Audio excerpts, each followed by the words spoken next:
Europe.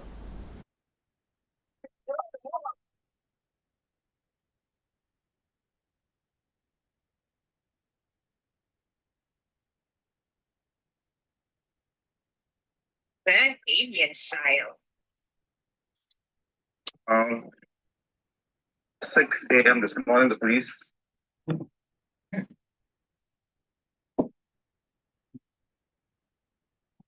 called up.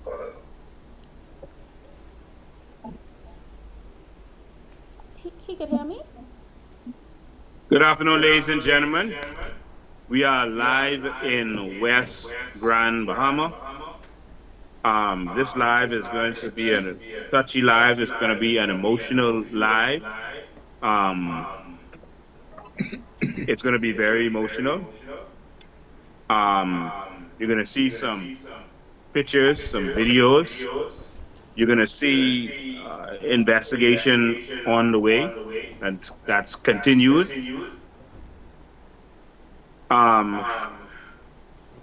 Ladies and gentlemen, since the 30th of August, we've been investigating day and night to see what happened to our brother Lynx. And we're going to lay it out all out on the table today so that you can see what's going on and we can keep this in the public's eye because the initial report that went out to me was a careless report. And that report just said that this was an accident. And for you to just see what we saw at that scene and just say it was an accident without any further investigation, it's a shame and it's disgraceful. And so today we're going to show some of the evidence from our investigations, not for you to come to any conclusion, but for you to see it, for the authorities to see it, and to make sure that it's not swept under the rug. And don't come to any conclusion based on anything that we see. Look at the evidence for yourself and even go to the scene. We've actually put, there's something there in honor of Lynx, a poster with his face and name so you can see exactly where it is, so that you can now go there for yourself and you can look at the scene, which is still in that state, and you can see for yourself. Many persons who we've spoken to in West Grand Bahama who's gone to the scene says that they don't know how in the world the police could look at that scene and say that that is just a car accident. And so I think a child could go to that scene and see that that is more than a car accident. And since that seems to be in the mindset or was in the mindset of those officers, I'm gonna put, like I said, some of what we have out there. I got permission from the wife of Lynx Jones to actually show the injury to his head. And so I have a permission and we're going to show it to you and you come to your conclusion on whether those injuries could happen during a front-on collision where there was no rollover. And so we're doing this not to make the police look bad, but to help them, because clearly they were not able to figure this out for themselves. We also interviewed a lot of people. I'm going to bring you up to date on all of that. The streets are talking. We've seen camera footage, and we're going to show you some camera footage of some of Lynx's last moments, where he was and what he was doing. I don't understand why the police has not gotten this camera footage. if they want it, just like we could find who was with Lynx and where he was, I don't understand why they can't do the same thing. And so we're going to show it to you, put it in the public domain, and then move on. All right. And so I've shared it on Facebook. And so please like and share. And if you could do those little likes that go up on the screen constantly while you're live, that would also help to confuse the algorithm, because whenever you have these types of lives, they like to block the algorithm. I'm also going to share this from YouTube. But again, we're not going to show his entire body, but just where the injuries are, because it might be too much for some people. All right. So, you know, in the beginning of my lives, I take the time to share. So just bear with me and give me a second while I do this, and while you should be doing the same. Also today, we're going to talk, once we finish showing you the evidence that we do have, we're also going to talk about immigration, and our chairman is standing by to respond to Fred Mitchell. Yeah, that one. To respond to Fred Mitchell, and I am going to show some documents, etc., and show you how you should know that there are persons out there who have Bahamian passports unlawfully. All right. So we're going to show you how there are persons out there with Bahamian passports unlawfully. And we're going to show you irrefutable facts to show you that there are persons in our Bahamas with passports unlawfully. And of course, we're going to talk a little bit about that US thing. We can play a little video from Luby Georges. All this if we get the time. Luby Georges needs to find his own country to go live in instead of trying to destroy ours. But we got a few months for that. But I'm going to play you a video from Luby Georges and show you again why this man is persona non grata to the Bahamas. I finished doing my part, so please do your part if you can and share. All right, so ladies and gentlemen, I'm going to be piecing through this. It's going to be very difficult for me, so I need you to bear with me. Plus, we have a producer that is actually running the show, so I'm going to have to instruct them on what to show you and when to show it to you. So we're going to walk through that. And so just bear with us as we go through what we have found. And this is going to be something else. All right. So I'm going to start with the first thing, and that is the report that was made by the officer in charge of traffic who was there. I'm going to start with that. We didn't get to upload the video into the system, so I'm just going to play it from here, and you can see it. But bear with me a sec. I'll get it for you right now. All right. So this is Officer Farquharson, who's in charge of traffic, and he is reporting to the public after going there and after they finish their investigation, so that now the yellow tapes are gone, the public can now have access to the place. This is the conclusion that they have come to so far at this time. Traffic accident on Queens Highway. As a result, officers responded to the scene, and on arrival, they met one gold color lacrosse vehicle with extensive damages to the front end. Officers made a check of that vehicle and discovered a male inside the vehicle that appears lifeless. EMS responded to the scene and also they checked out the body and reported that the body is lifeless. Our initial investigation at this time that this vehicle was heading west on Queens Highway when the driver somehow lose control and veered on the left side of the road and collided into a electrical utility pole. Yeah, sometime around. Okay, that's their little report. All right. And so when we went there, we saw something a little bit different from our layman eyes. I'm not necessarily a layman because I have police experience, but we saw something a little bit different. And so we're going to show you some of the things that we found. I want to thank everyone who is here with me. We have a full house. A lot of people are here in the back of me, in the front of me, outside as we do this. And I will thank all of you all for being here.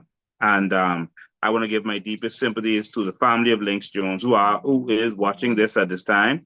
All of you, you continue to be strong. To those political trolls who are out there being mischievous, remember that the gentleman has young daughters who have access to social media, and what you are doing at Fred Mitchell's instructions and otherwise is not right. All right? It's not right. So I'm going to ask you to stop. Please. A Bahamian man has died. If it's just an accident, then so be it. Accidents happen. But if there's more to it, we're going to show you some more. All right? So we heard a lot of reports. We even heard reports about a black Jeep. If you watched my last live, that was there, a black police Jeep. We found a black police Jeep that had damage to the front. You can't prove that the damage was from that accident, but we're going to show you all of this stuff that we found at the scene. We're also going to show you Lynx, the last place Lynx was. Okay, let's get to it.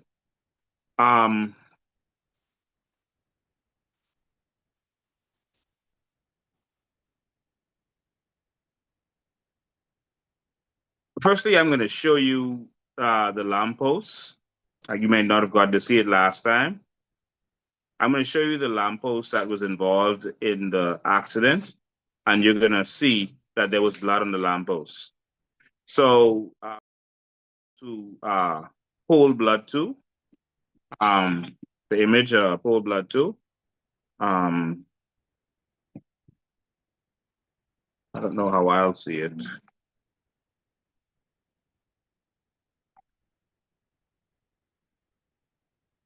Black police Jeep. Yeah, so I don't know if he's showing the image or not. I can't see from this end.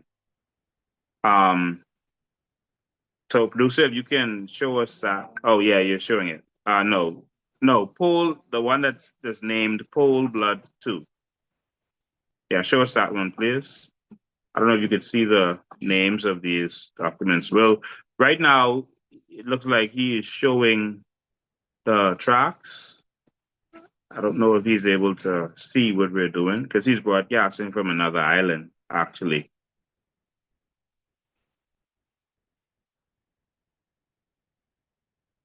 Okay, he's showing the tracks at this time. Okay, now he has it. There it is.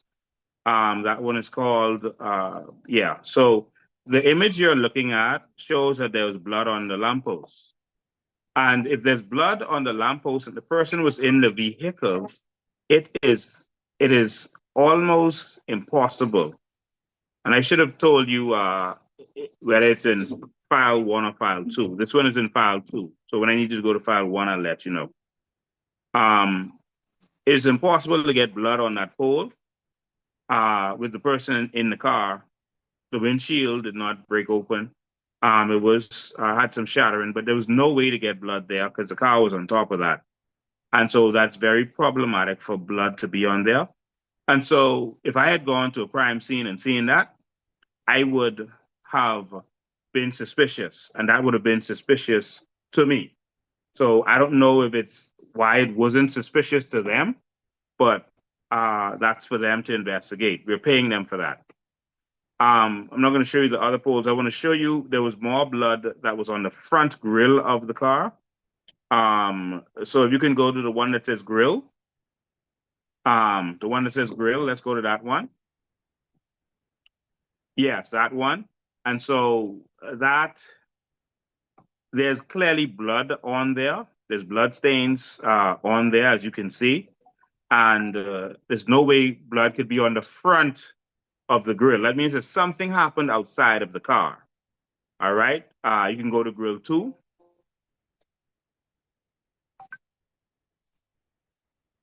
So grill 2, you can also see another part. Yes, another part where you see there's blood, and all of this is the grill from the front of the vehicle. All right. And then so there's grills that where you have that issue. All right. And so that's problematic to me. All right. So what happened was there's also skid marks that shows that there was more than one car at the scene. So go to 4-track 6, and you will see where there's 2 sets of car tracks. And some people may assume that that's those cars that have 2 wheels. Well, one, that's too narrow to be those big cars that have the 2 wheels, and 2, those tire marks are too far apart. They are longer than the width of my hand apart. All right. I know it's hard to see that from a picture, but those are too far apart to be the wrecker tires, et cetera, et cetera. And we spoke to the wrecker driver, and he didn't drive that way. All right. So we can see where the wrecker drove because there was marks there as he was skidding to get stuff done. And we saw where the wrecker drove. This had nothing to do with that. This clearly shows that there were 2 cars, and one car was behind the other one, either pushing it or just pulling the side along with it, or something happened, but there was more than one vehicle. So that should tell you that this is not just an accident where someone fell asleep, etc., and ran into a lamppost. All right. And so I just wanted you to see the tire tracks. We have a lot more pictures with tire tracks, but I have to, for time, I have to cut through them. Now, there's something that happened. Initially, I guess they were saying that it was an accident. And so we assumed that he was getting the car back, which is the norm. And when he went to get the car on that Monday, they told him that, no, they're not going to give him it that Monday to come and see about it the next day or the day after that. And so he got a call to come down there, and we assumed that we were coming to bring to get the car. And so he brought his mechanic, and so we went there with him, and we were taken in the back of the yard. Police was there with us. When we went in the back of Central Police Station where the car was, there were no signs saying no trespassing or do not enter or authorized personnel only. No signs are there. We have evidence of that. And the gate is wide open. All right. So we weren't trespassing in any way. And there was no markings on the car or yellow tape around it saying that you shouldn't go near this car. And so obviously we could not have known that it was still a part of an investigation. And so we went to the car thinking that we came there to collect the car. And so there was some misunderstanding there. And as we actually did go there, and we did go in the vehicles. Again, it was just in a parking lot in the back of Central, and we had no idea that they were still investigating anything. So what we saw when we went in that vehicle, that they were still investigating anything. So what we saw when we went in that vehicle was shocking to us. The accident happened, we believe, Friday night, or Saturday morning, and this was Wednesday that we went there. And what's so shocking about that is that after watching my live, telling me that you turned it over to information over to CID, by Wednesday, you still did not dust the car for fingerprints or do anything. It appears that they didn't even go back in that car.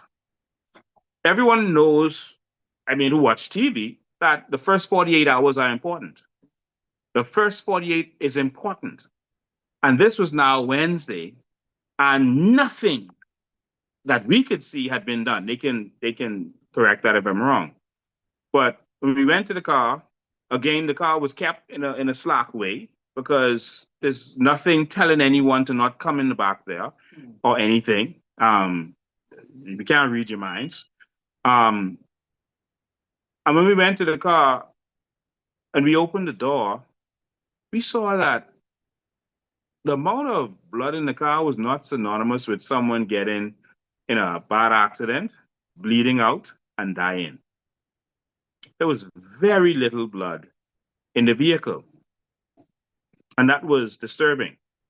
So again, it was disturbing to me that one, you could come on that scene and see that the injuries were to the back of the head. And we're going to show you that in a minute. To the back of the head. And you would say it's just an accident to the media. And then we were concerned that when you open the car and see a body in the car and not really any blood, that isn't suspicious to you. There was a small bit of blood on the passenger side. I mean, it's small, like you could get more blood than that if you cut your finger. And then there's what appears to be blood in the trunk of the car. We'll get to all of that. All right? And so you got to go to the other file, the first file. Yeah, go to the other file and I'll tell you which one you should play. Go to the other file and go to passenger side. Go to passenger side and let that video play.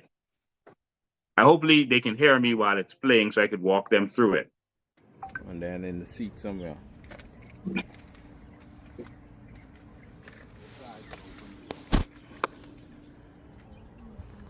Yeah, as you can see, there's just a small little tidbit of blood on the doors. A small tidbit. The spare That's tire that was Can you pause the video right there so I can explain that? Okay. That tire was out of the trunk and on the grass. That tire was out of the trunk and on the grass at the accident scene. Also, the covering of the cover that goes over the tire, which is the floor of the trunk, was outside and on the grass. And so the wrecker driver, which is normal, they take stuff, debris from the scene and put it in the car when it's a write-off like that. And they just carry everything in the car. They don't like to leave the debris or the scene. So what he did was, because it was closed and they couldn't open it to put the tire back in there, they just took the tire and put it right there in the front seat. And they did the same thing with the covering. All right. And so that's scene compromise. And so let it continue to play.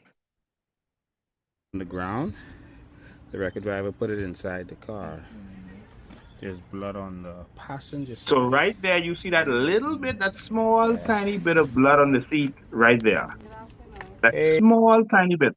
No blood on the dashboard, no blood on the floors, no blood anywhere. And that small little, I mean, it's almost like a little stain of dried up blood right there. None on the back of the seat that we could see, none on the dashboard, no blood on the airbags, nothing. So it's almost like someone could not been in here and bled out. We know that in accidents you could have internal injuries too, but from you see that should cause some suspicion. And so go to the next video, which is driver's side. So look for the video on that same file. It says driver's side.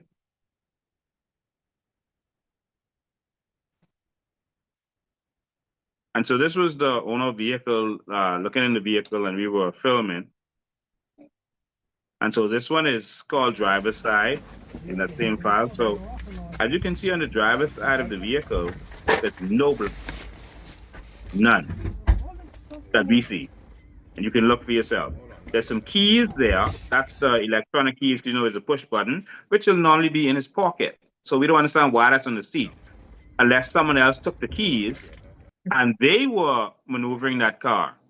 Because Lynx would always keep that key in his pocket because you can open the door by pressing the button without the key once you have the key on you. And so there's no way that that key should be there. All right.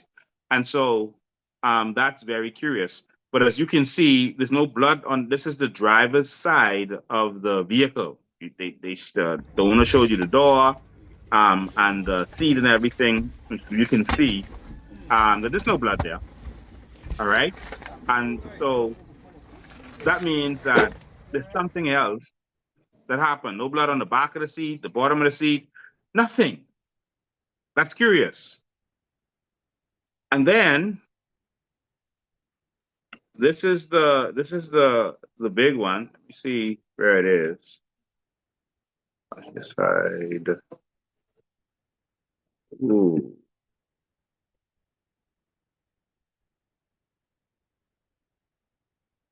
Just give me a sec, bear with me. I want to show you the trunk because the trunk has, okay, look for Lynx trunk. Lynx trunk, Lynx. And let's play that one.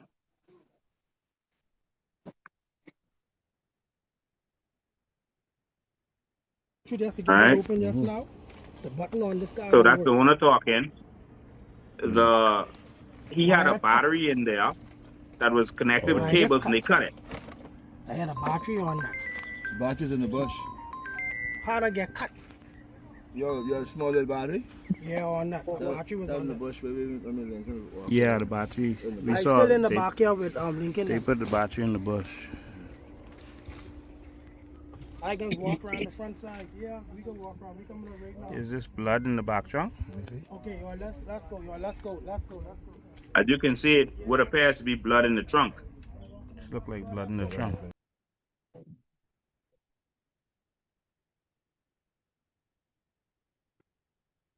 And so You just to get that open just now. that's The button on this guy. disturbing. It's difficult to open that trunk. Why that cut? Oh. Why this cut? I had a battery on that. Batteries in the bush. And so blood is on How'd I get the left side You of have the a small little trunk, battery? right Yeah, where on if you had that. placed someone in there where their head would be. Yeah, on the car. battery. We I saw sit They in the clearly backyard took with the Lincoln. wheel the out. battery in the bush. They took the battery out that was taking space and made a big space to put a big guy inside the trunk. So clearly he could have been in that trunk. All right. And so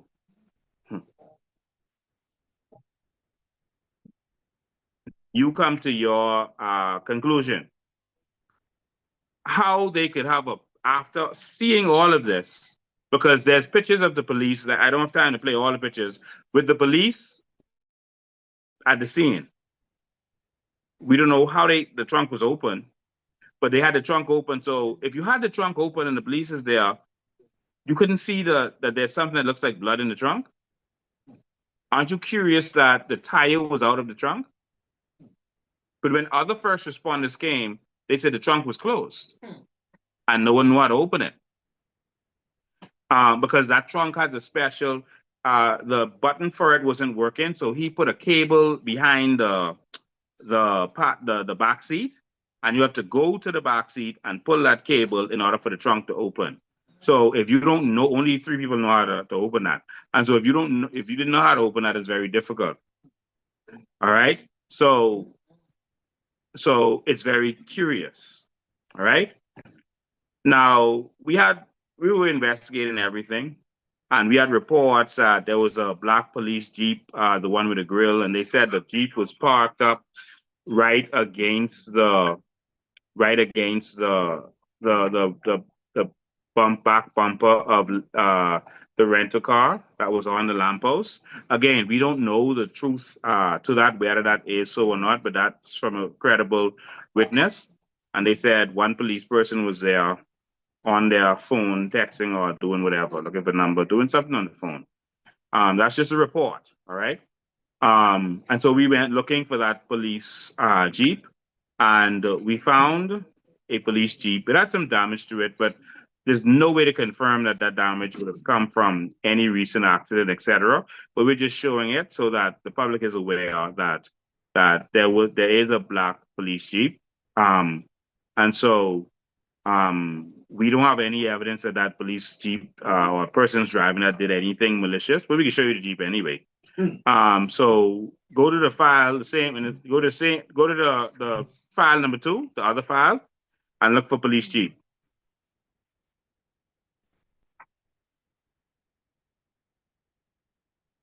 Look for police Jeep in the other file. So the word is police Jeep.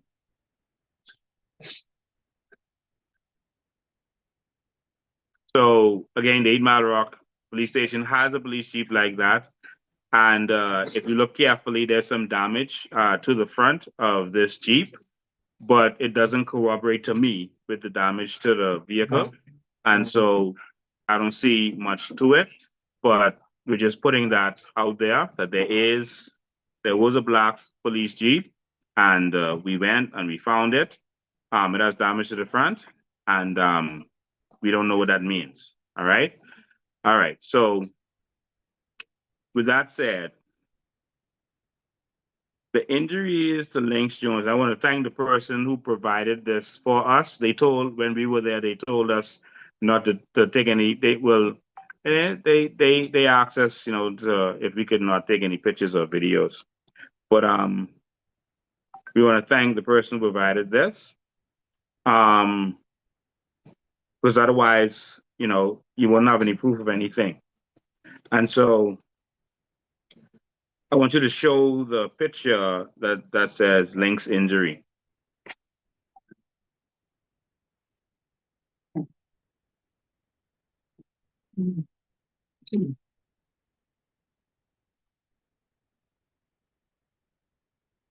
And so that's Lynx, and I don't know how close up we could get this, but he has a circular injury to the top of his head.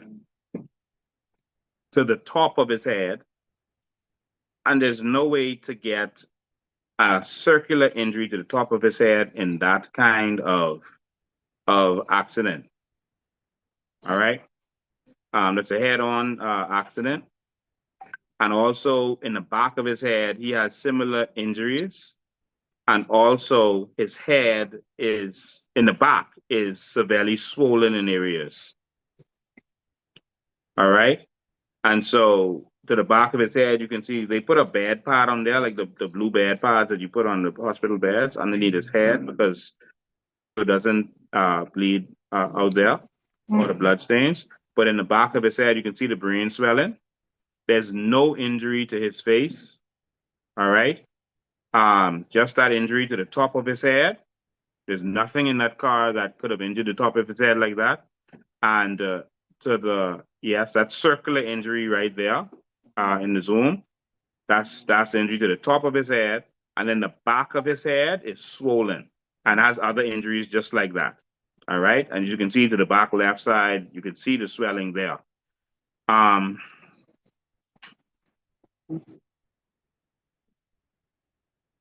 Someone hit it repeatedly in his head, over and repeatedly to the back of his head. And then they went on the news and say, it's just a car accident.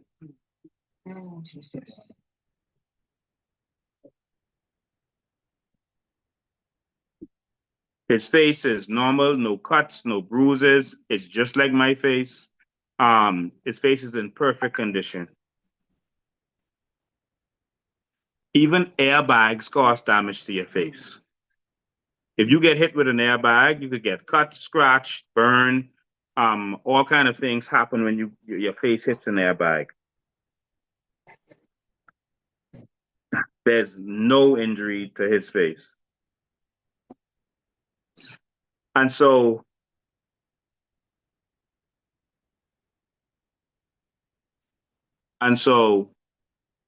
for police to come on that scene and see injury to the back of someone's head and on the top of their head, in the crown,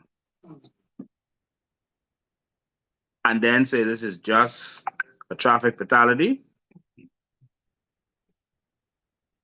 something wrong. Now, before I show the videos of his last moments and the people he was talking to, and a suspicious transaction in a bar with a cup that he was drinking out of, guys, y'all saw this stuff. That looked like an accident to y'all? Why did they rope? Just gonna find them. And so we are continuing to investigate. Someone says get a private investigator. You don't seem to understand who's sitting in front of you. Right there, right there. But ladies and gentlemen, we were trying to track everywhere the Lynx could do. After we did our last live from the funeral home, we heard that the police CID actually went to a couple of people and talked to a couple of people.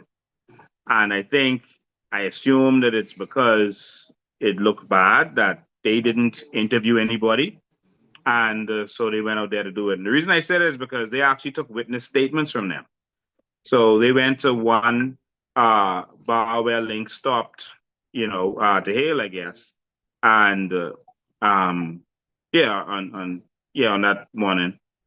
And they questioned the owner and they took a statement from him. Normally, when you just investigate, you just talk to them and that's that.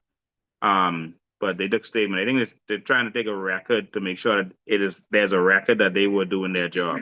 And that's fine. But we want you to actually do your job. All right? And so, the streets were talking to us, giving us information. So every time the police talk to someone, the person's telling us. All right. So we know everywhere that the police are spoken to and where they've gone or where they've not gone. And if we know that, the people out there know that. So if there's a suspect out there, it's just gonna be difficult the way it's happening. But I can tell you that the people who have cameras, I've spoken to all of them, and all of them have said the police haven't even asked them to see their cameras. Wow. And so we have spoken to persons who were in direct contact with Lynx on that night, and the police hasn't even reached out to them.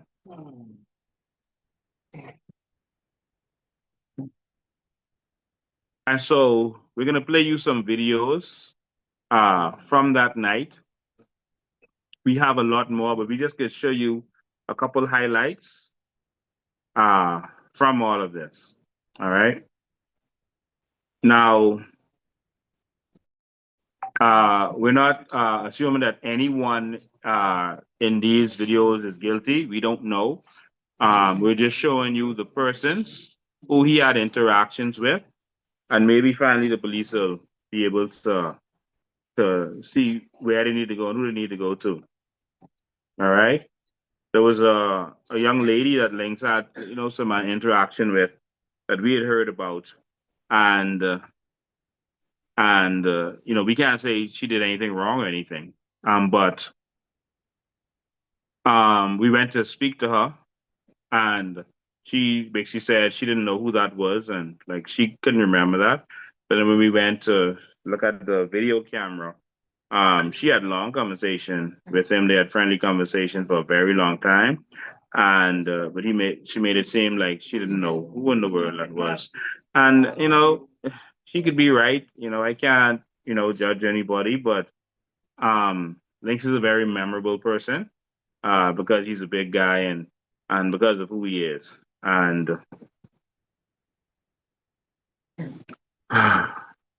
you know what? I don't want to expose that young lady. I'm gonna not play the video with Lynx talking to her, although I have a video with him. I mean, them two in deep conversation, and I have other witness testimony. But I'm gonna leave that. I don't want to expose her. But there's a transaction where that looks kind of funny, and so we're gonna put it out there because the police should really be doing this, but we're doing their jobs, right? Um,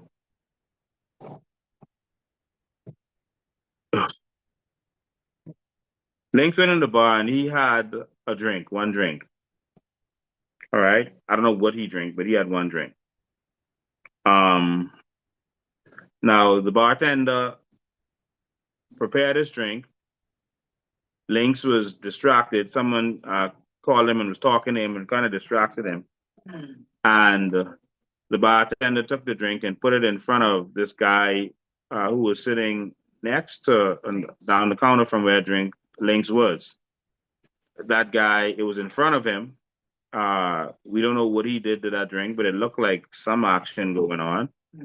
The bartender walked away, leaving the drink in front of that guy, leaving Lynx's drink in front of that guy. Lynx knows that guy.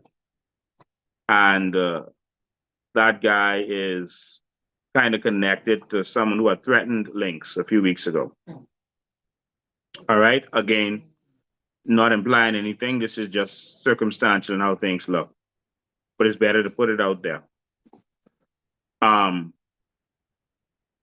The bartender then came back to where the drinks was left in front of that guy, and then came and held the drink and called Lynx, who was standing right there, like 3 feet away, but talking to someone.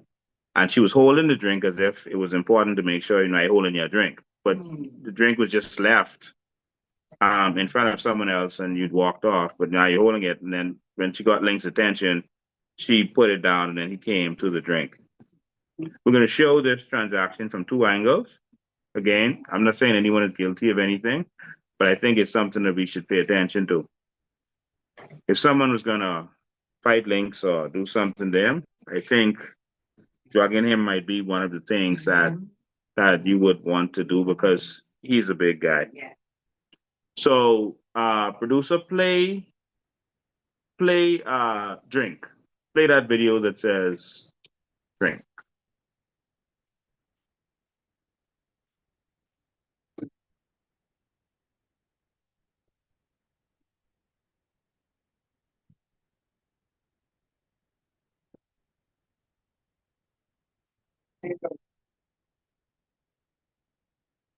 Yeah, producer, play the one that says drink in the second file.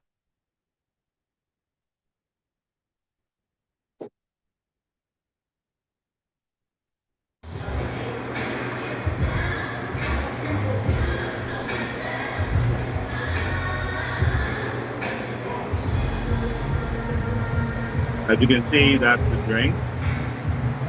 She walks over to that side of the bar. I'm not saying anyone did anything wrong, but it's just look at it. And then she takes that same drink and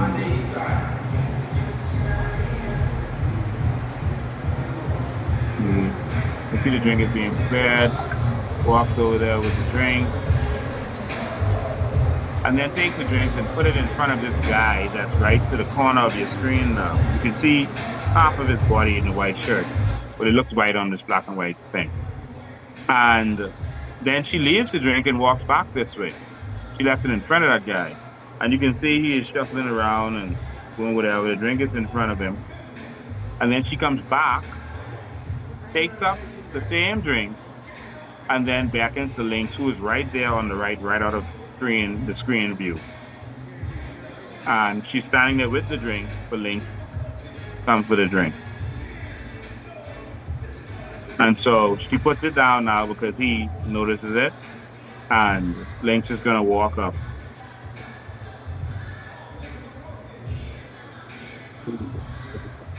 Lynx is gonna walk up right now, sit down. There he is. Sit down and drink the drink.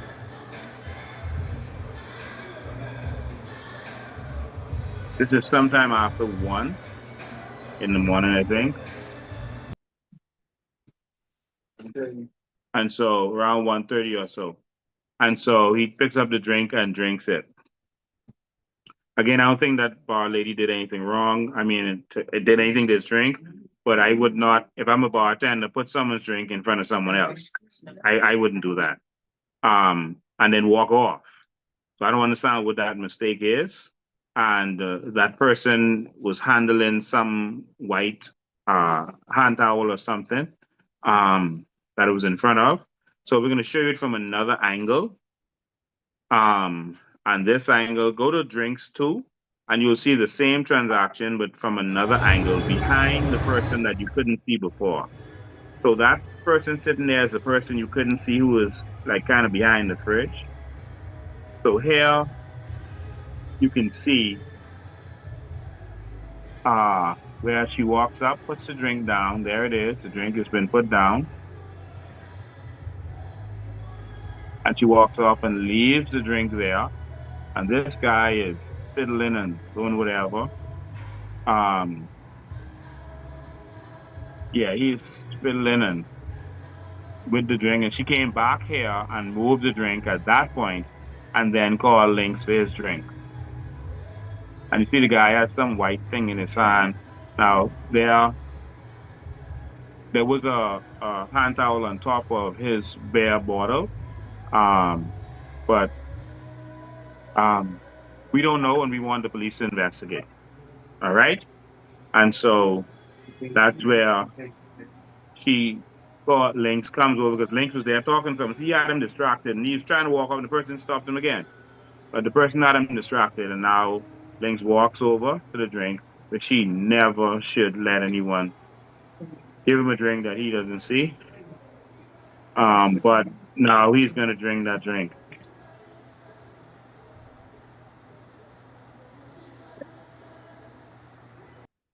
And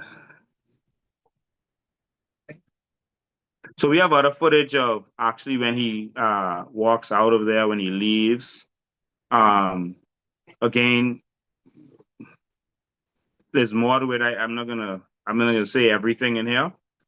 But based on everything we're seeing with all of the tire tracks, with the blood on the lamppost, what appears to be blood in the trunk, with blood on the front and the grill. I don't think much of that that black Jeep that we saw. You know, with the injuries that you just saw, how could they say that this is a traffic accident? That's shameful.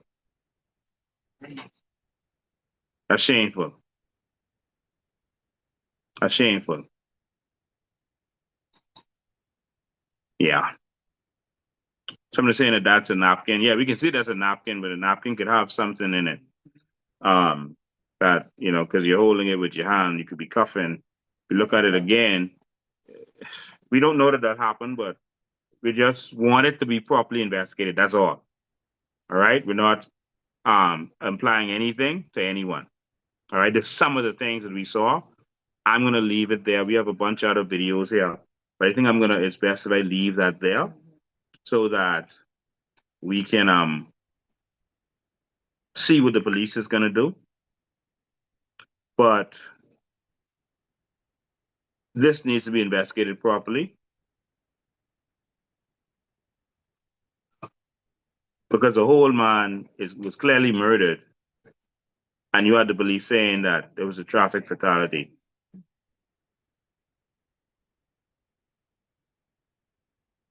So we're praying for his young teenage daughter who's not taking this well at all. We're praying for his other two daughters who are also not taking this well. We're praying for other members of his family who are devastated.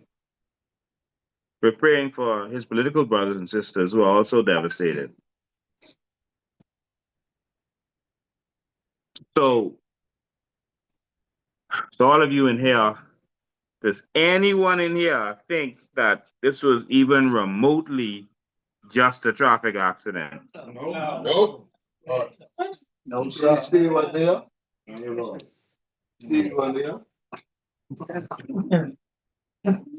Steering wheel, or windshield, can't put them cuts, the back of the head, or on top, because of blood, that's no chest. Tire wrench, some steel. Tire wrench, hammer, something circular hit him in the top of his head. Exactly. And he had other bruises to the back of his head and swelling to the back of his head. Repeatedly. Yes. All right, he was hit repeatedly. And so Sure. That's murder. No way, but Things clean. Let's just say Lynx was driving the car, right? He was driving the car. How is it that the engine of the car is in the driver seat? A big man like him and Lynx got out of the driver's seat with he should have broken legs. But he was able to come out of the driver's seat and then seat himself comfortably into the passenger seat. so do it for me. That right there is suspicion. So, take him with the boss and seat. That's crazy. what did it for me is the fact that Lee saw that and didn't think that that was suspicious. And then it was slow to start an investigation. That's what did it for me. Why is it so slow? I only know that police move slow like that when it's someone connected, involved, or someone big time, and they're very secretive and you know, maybe someone related to someone, or that doesn't make sense. Or maybe it was planned. That's the only time they move slow like that. You know, outside of that, they should want to look like good investigators. Like, hey, this looks like an accident, but guess what we found? The injury is not consistent, and we're going to get to the bottom of this. And it would make them look good. Like the public would say, wow, they figured that out? Trust our police force. Yeah. Incredible. Yes, yes. But also, it took about 2 hours, we are told, to even call ambulance. You hear him there saying the EMS came. All right? But he didn't say when they came. We heard it took them 2 hours to call, not for them to come, to call. Wow. I mean, already know that's a long drive from Iran, Freeport. But did an ambulance ever came is the question we want to know.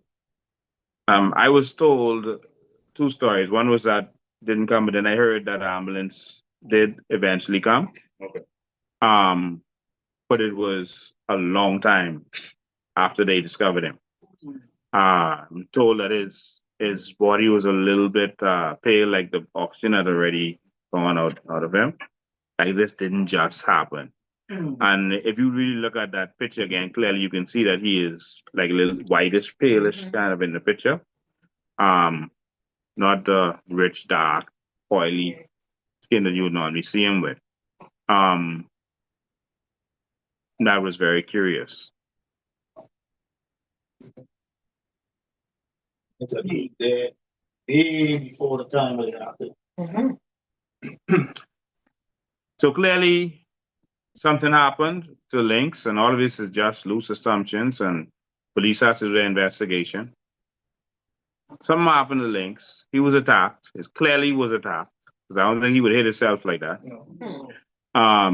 They put him in the trunk, drove him to the scene, probably took him out the trunk, leaned him against that pole somehow, and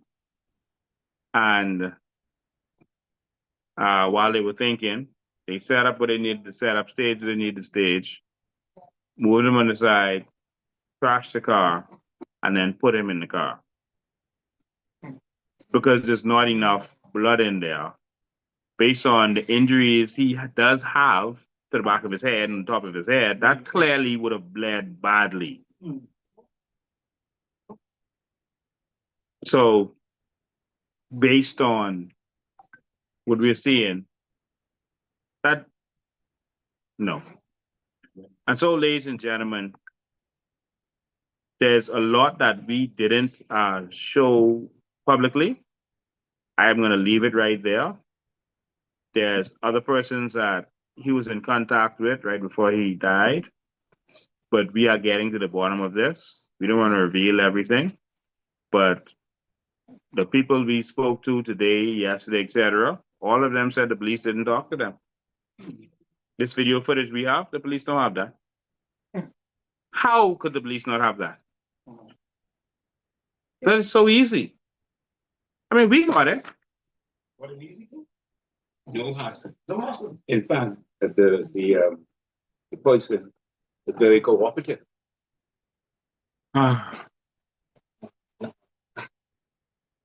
And so we want to know why they seem to be doing this halfway. All right.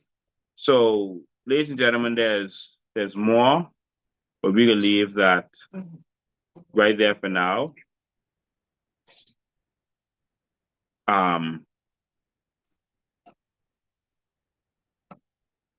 There's some suspects, and we can leave it right there for now. To the young lady who said she didn't see Lynx, didn't know Lynx, we have you on video talking to Lynx and leaving. We investigated every angle of this. We're not saying you did anything wrong. We can't say that. All right, but you did clearly lie. Yeah. And I don't know why. All right, so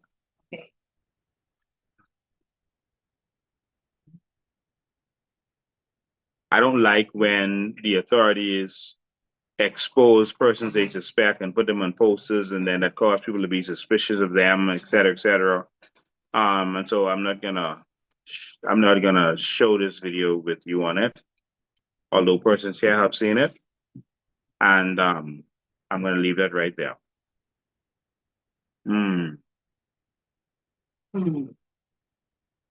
All right. So with that said, we're gonna move on to another topic, and then we go open the phone lines, and we're gonna have more of a discussion. That was hard. But based on the evidence that's right there in front of your faces, this is not an accident. And if they say that this is an accident, you've seen the injuries for yourself, shown with permission of the wife. You've seen some of the car tracks. You've seen the blood on the lamppost, et cetera, et cetera. This isn't adding up. We can leave it right there. All right? We can leave it right there. All right, so we're gonna now talk about immigration. And we're gonna talk about our passports and the situation where our passports are being sold like candy. All right? So Fred Mitchell, we're talking to you. It's still a rough day for us, so bear with us. But Fred Mitchell, we're talking to you. Because you are supposed to be safeguarding our passports, but you are busy talking other nonsense and trying to distract the people. Our country's under invasion. We can fix that. So ladies and gentlemen, I'm going to introduce to you our chairman, who's going to introduce this topic. She's going to introduce this, and then I'm going to finish it with some documents, etc. All right? And then show you the law and the facts. And then you come to your conclusion on whether our passports are going to the wrong people. All right? So, ladies and gentlemen, the chairman of the COI, Ms. Charlotte Green.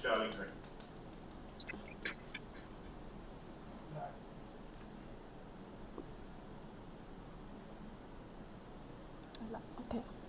Hi, good afternoon, everybody. Good afternoon, Bahamas. Good afternoon to all my COI family. Good afternoon to all of my COI family. Ladies and gentlemen, this whole week has been a very difficult week for us all. especially to the family and friends of Lynx Jones. Again, we just want to give our condolences to his family members, all of his close friends, to all of the COI family. Have my condolences. I know how it feels. Lynx is family. Lynx was family. And watching that video, the last video of him in that bar wearing the COI shirt, the COI hat, it's very heartbreaking to know that people can be that cruel in this country, and the police can be so slack with their investigation. And with this being directly on our front door, it shows us and it tells us, it gives us a very big story of all the crime and the accidents and alleged suicide that happens in our country. We will never look at crime the same way after what we have just seen. And to be quite honest, I have lost trust within our government and within the system that was designed to protect and to serve. Ladies and gentlemen, I would like to address the topic of immigration along with my leader, Mr. Lincoln Bain. And like Mr. Bain said, this is going to be difficult because we are all still in mourning. There was a press release on August 26, 2005, from the permanent secretary. The permanent secretary wrote the commissioner of police, I guess based on Fred Mitchell, the Minister of Foreign Affairs. The Foreign Ministry notes the allegations made by the COI chairman, Charlotte Green, that the ministry is selling passport like candy. The permanent secretary has written to the Commissioner of Police to make the police aware of the allegations and cause an investigation to begin. Perhaps Ms. Green will exercise her patriotic duty and share the evidence she has in her possession and to support her claim. If she cannot, the country will know the allegations are bogus. My fellow Bahamians, we have been seeing for years now, hearing, seeing, experiencing for years now, decades of evidence concerning what is going on in the Ministry of Foreign Affairs along with other ministries concerning passport fraud, allegations, work permit, scandals. If we take a close look, the evidence is all around us. Minister Mitchell is saying that my warnings or my statement is bogus, but the fact says otherwise. All we have before us are information. All we have to do is take a close look at the information that is provided. It wasn't Charlotte Green that posted inside the newspaper or the Tribune that 6 people were accused of using fraudulent documents in order to obtain Bahamian passport. It wasn't Charlotte Green that says audit uncovers passport fraud. The information is all around. They told me to produce my information or my proof, but the proof is all around, ladies and gentlemen. The proof is all around us. And we are going to, because it seems like they don't know how to do their investigation, because it appears as though they don't know how to properly investigate, we will just submit this for their purposes. You know, the fact that our leaders can get up on, can present themselves on national TV, on the national platforms, radio, and say that we don't have an immigration problem. But we have the US, we have FBI and undercover agents currently, previously and currently investigating our own country because of immigration fraud, because of all of things they have been seeing. What the government is telling us, the government basically is telling the Bahamian people, that we are, what is the word that Fred Mitchell uses? That we are idiots. We are all idiots. That's what they are trying to say. We can see that the sky is white. The clouds are white, but they are telling us it's black. We can see that it's white. My fellow Bahamians, Fred Mitchell can take the time to address my voice notes in slanderous way, unprofessional ways, but he has yet to put out an official statement regarding regarding the fact that the U.S. Embassy has put out for their consulate to handle visas for the Haitian nationals to come into the Bahamas. He has yet to put out a press statement, which leaves the Bahamian people to speculate.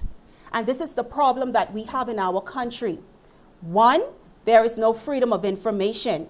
Therefore, when the Bahamians speak out, the Bahamians are told that they are ignorant, that they lack knowledge. But our government does things and they keep the people lacking because of the information.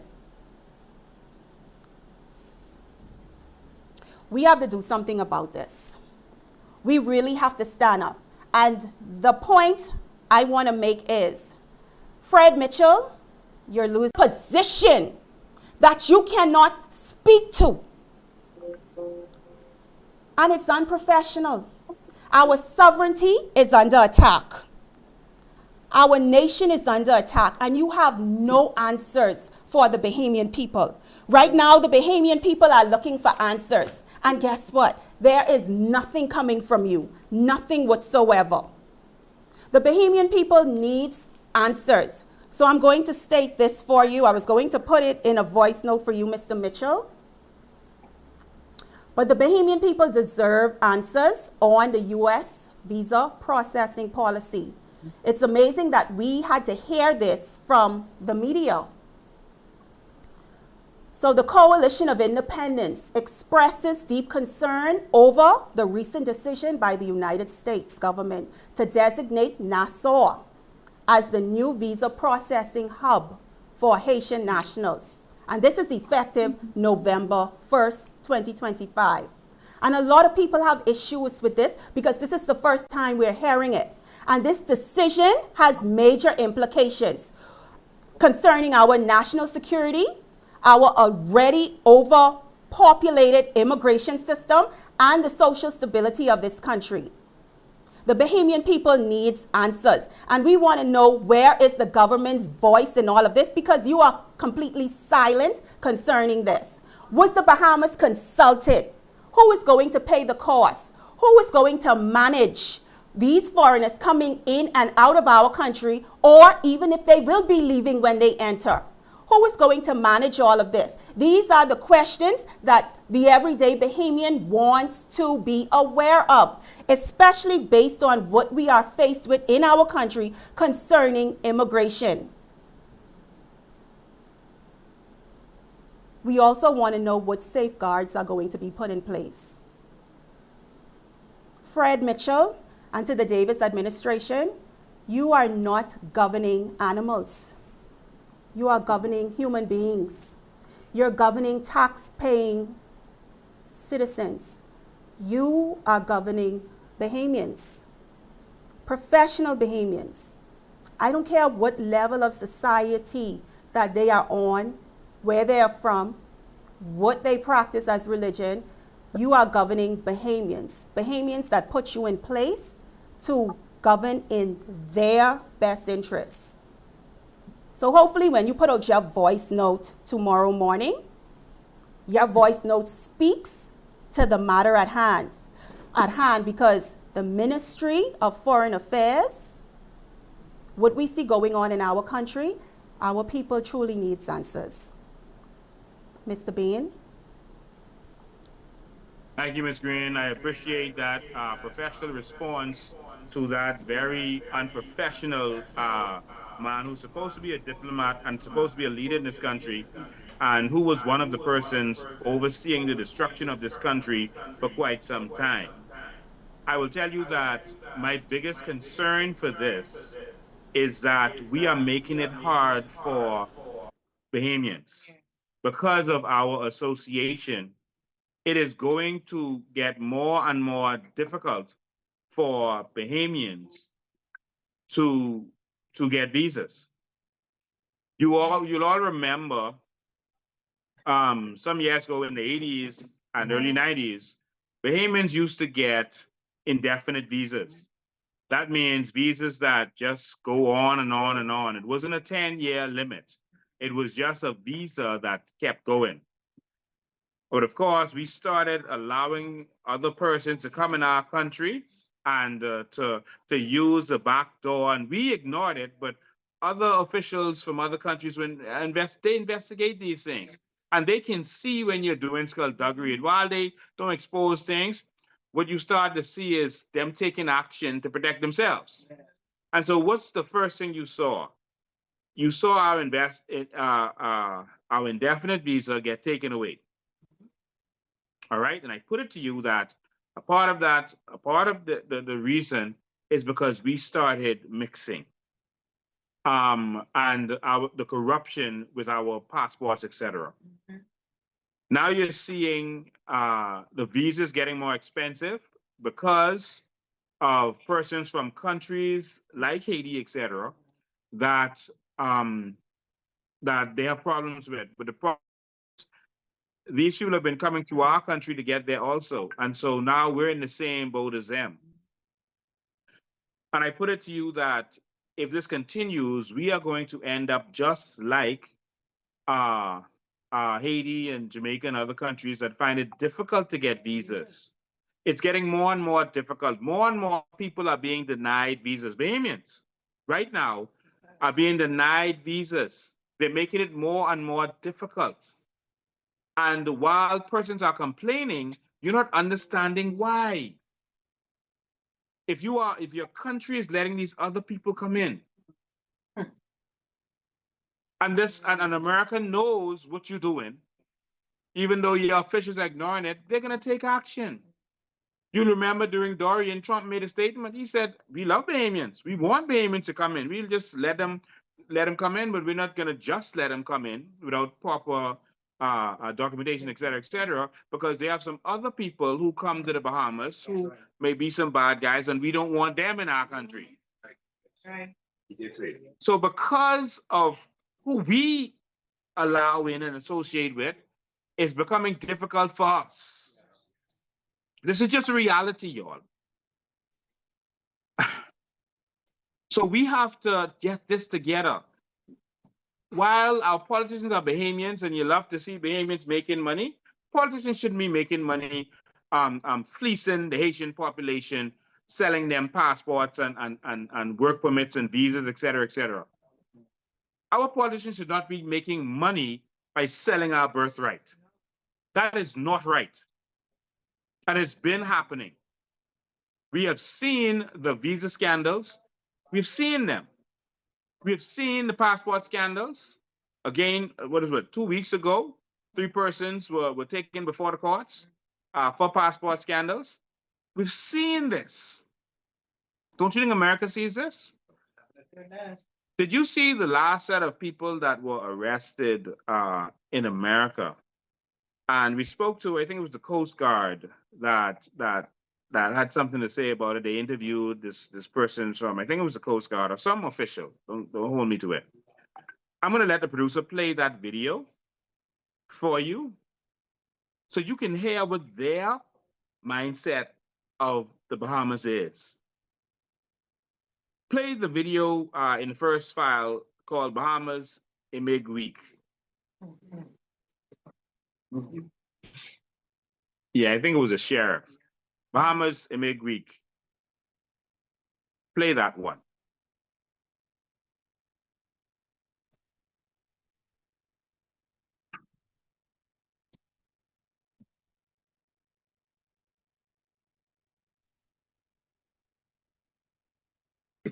They know that persons are getting papers like crazy, don't you?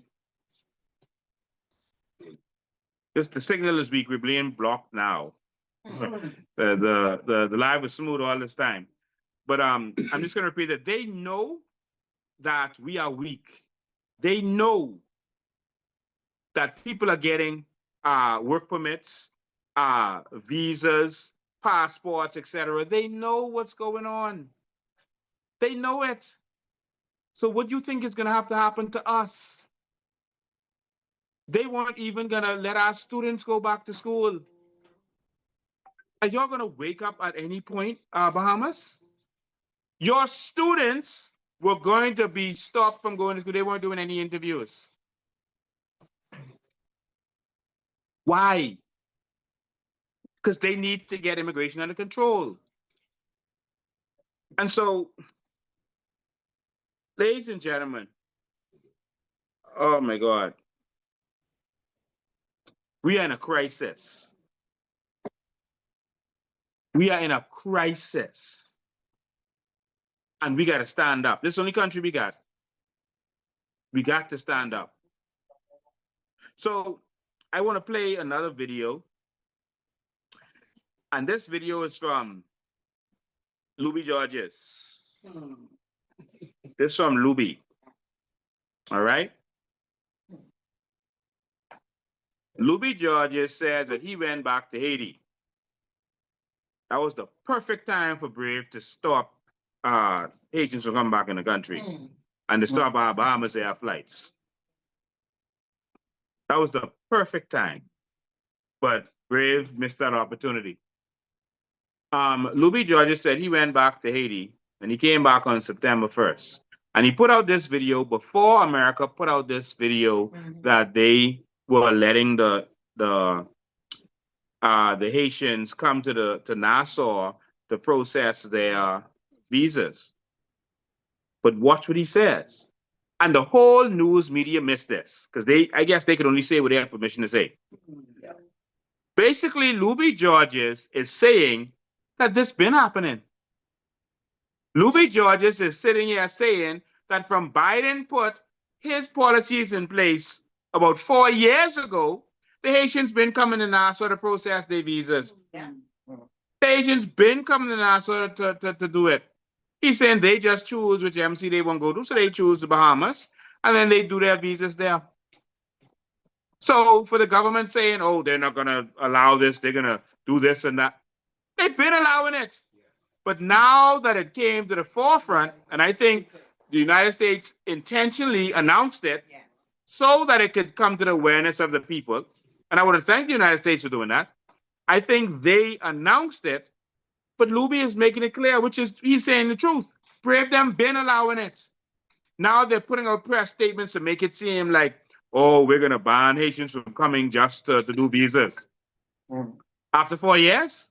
4 whole years? Let's hear what Luby has to say, and then we'll continue. So the video is Luby on flights. Luby on flights. But if we're going to deal with the migration issue or the immigration issue, we're going to have to sprinkle somewhere in there facts and the truth. Hold on, pause.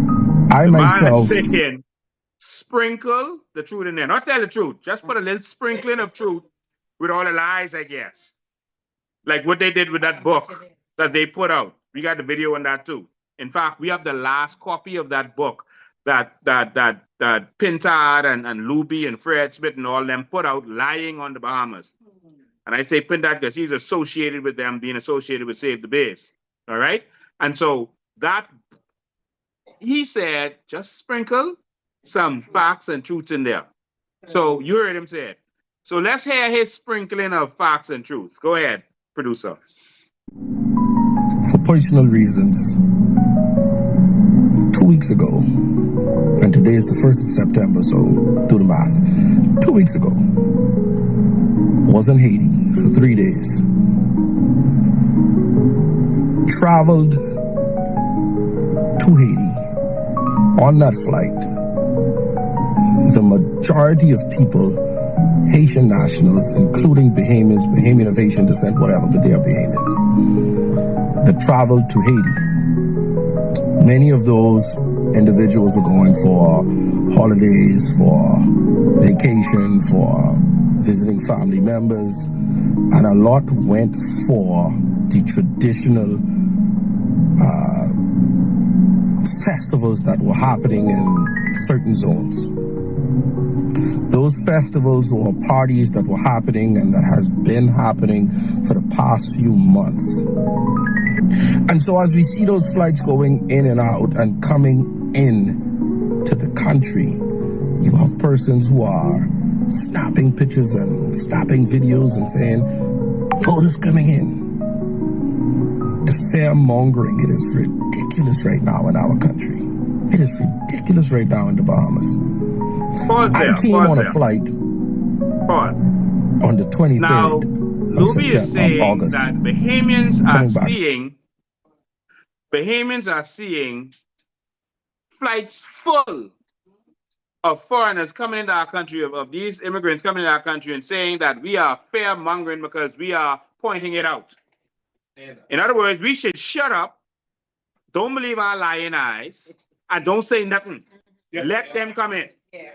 Because if you see a bunch of these people coming from a country that is in dangerous right now, that has been blocked by the Turks and Caicos, who is experiencing a crime wave because of them, who is now blocked by America, if we as Bahamians see our flag carrier being used to bring these people in, and other carriers, it's not just Bahamas Air, every day they're coming in, that Bahamians shouldn't say nothing. You all just sit down and you all, because if you say something, we can call your names, we can call you xenophobic, and we can say you're fear-mongering.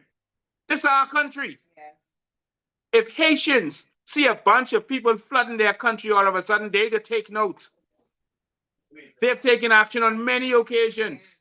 They didn't want the UN coming in there because they feel the UN caused, the peacekeepers caused cholera at one time, and they refused to let them sleep. All right? They took action. They didn't wait for their government to take action. They took action. You see any UN peacekeepers there now? All right? So don't tell us what to do with our country. Don't tell us how to see what we see.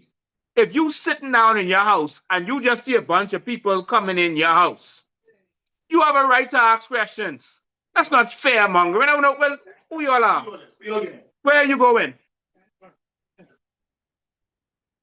I was in Spanish Wells and I was walking to the ferry dock. And a lady stopped and she picked me up. The lady, she stopped. Okay, that's nice. It's Family Island. That's how they live. But she asked me some questions. What are you doing here on a Sunday? Very good. That's their island. Not the whole Bahamas is all our own, but that's their island. Some people, they see you in their neighborhood, what you doing through here? This is a dead end. It's a cul-de-sac. Who you know through here? That's responsible. That's responsible. So please don't let Luby Georges and them with their lies, etc., him and Michael Pintard and Fred Smith and them with their deception, let them fool y'all. All right? I just wanted to point that out. Now he's going to tell you what they experienced when he came back from Haiti and how they separated the lines and who was on these lines. Listen carefully. Go ahead, producer. The Bahamas. When we got at the airport here in Nassau, there was a line for, even though they decided to place everyone that came on the Haiti flight, whether you were Bahamian, whether you are a tourist, whether you are a returning resident, it doesn't matter. Everyone had to go on a particular line. And while on that line, the immigration officers did something in requesting to separate everyone. So they said, returning residents, work permits, and that sort of thing, yada, yada, one section. Citizens and permanent residents, there was another little line in the middle. And then there was a line for, they were asking who's coming in on visas and, you know, as tourists and that sort of thing. And they placed those persons on a particular section also. The visa people, the tourist people, there was only about 4. Only about 4. The Bahamian citizens and permanent resident persons was a little bit more, but still less. So he said the persons on tourist visas was about 4 people. So the flights normally come in with about 140, definitely over 130, but 140, depending on which jet it is, right? He said about 4 of them came on tourist visas. And he said a little bit more than that was the returning Bahamian citizens like him who have papers, right? The paper Bahamians. So let's say that's 4, he said, had visas. Is he trying to justify something now, right? So let's say double that was the citizens. So that's 10, right? Let's say we say it's 10 of the people like him and 4 with visas. How much that is? 14? 14. So let's say 140 minus 14. That's 126. How much? 140 minus 14. 126, right? So you mean to tell me 126 people were coming on work permit? Work permit? That's what Luby just said to us. That he experienced. He said they separated the lines. You heard him. That's how he know who is who. The permanent residents and citizens over here. The citizens, the work permits over here and the tourist visa over there. So that's how this lying young man know what is what. All right. Now he put the permanent residents in 2 lines. Right, but if you listen to it again, that's when you lie, you gotta remember what to say.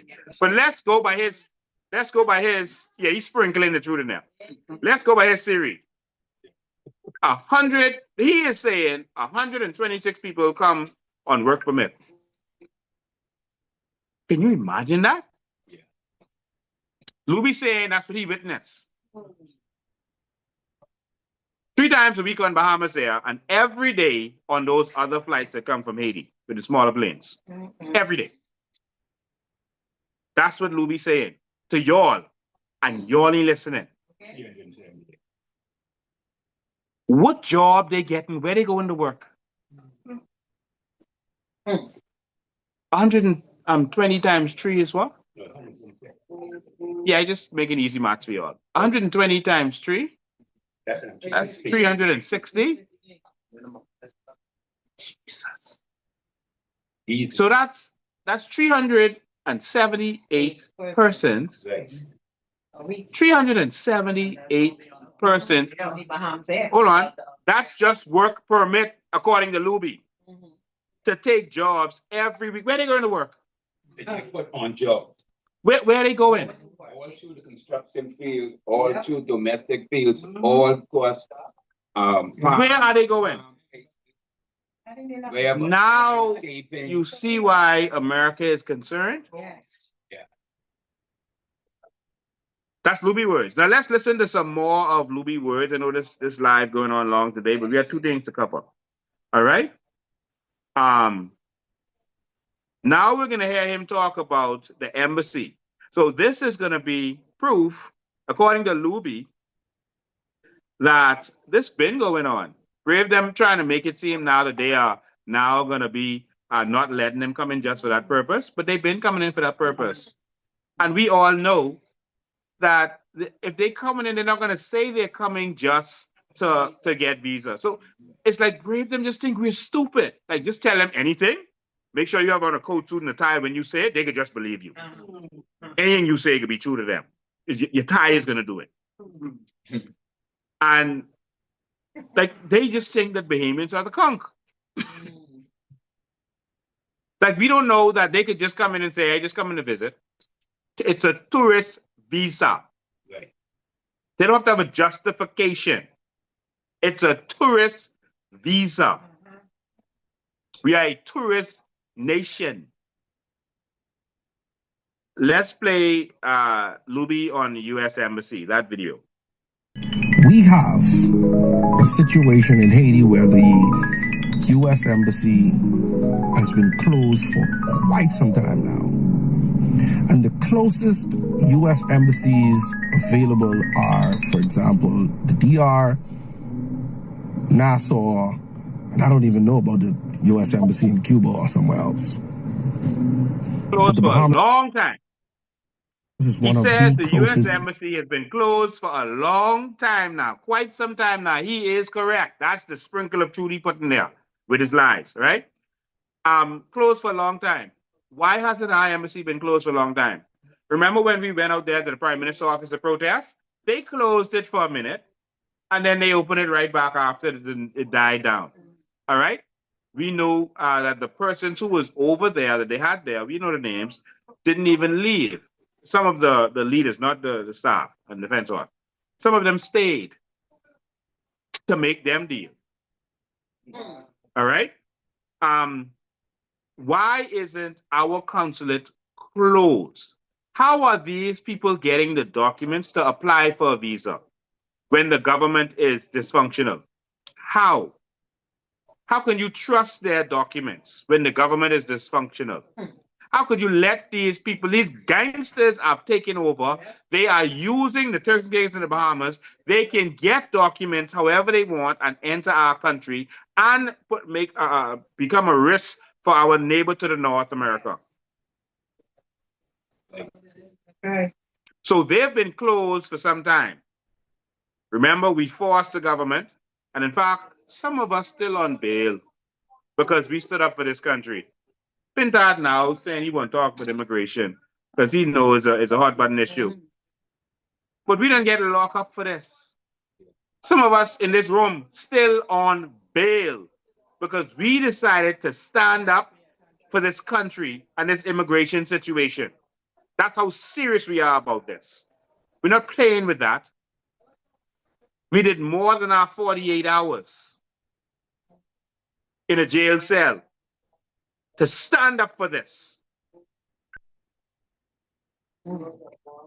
He told me one social media fella said the other day, who is speaking out with this immigration issue? We ain't just talking this. We didn't sacrifice our freedom. Our freedom is still sacrificed because we can't do what we want to do, how we want to do it. Some of us still on bail. And you got asked, who's serious about this? You gonna ask that? We didn't get locked up twice on this immigration issue. Twice. And you got asked, who's serious about this? We've already forced the government hands on several issues to stop doing work permits from Haiti. They did it for a short period of time to stop our flights. They did it for a short period of time. Come on, man. Let's continue to hear what Luby Georges has to say, but I just wanted you to note the U.S. embassy, they have all that power and strength. They got a huge, I think their embassy in Haiti is bigger than the one in the Bahamas. It very well could be. All right. And they got, strength. They could keep that open if they want to. They shut that down.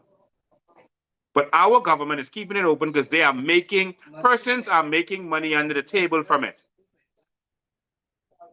And like, what's his name? What's the Smith man name? The MP for West Grand Mama. Kingsley. Yeah, Kingsley. Everyone doesn't forget his name because we don't even see him around here. Yeah, you Kingsley. Kingsley said that it's dealing with Haiti is a lucrative business for the Bahamas. Yeah. But he don't mean for the Bahamas. He mean for the corrupt politicians. Let's hear what Luby have to say. Or has one of the closest U.S. embassies. Remember there was this program called the Biden program, the Family Reunification Program, and some others, where family members and friends can sponsor their loved ones from the United States to come in and to be with them so that they can reside legally in the United States. Part of that process requires them to have some medical exams done by some U.S. State Department accredited medical facility.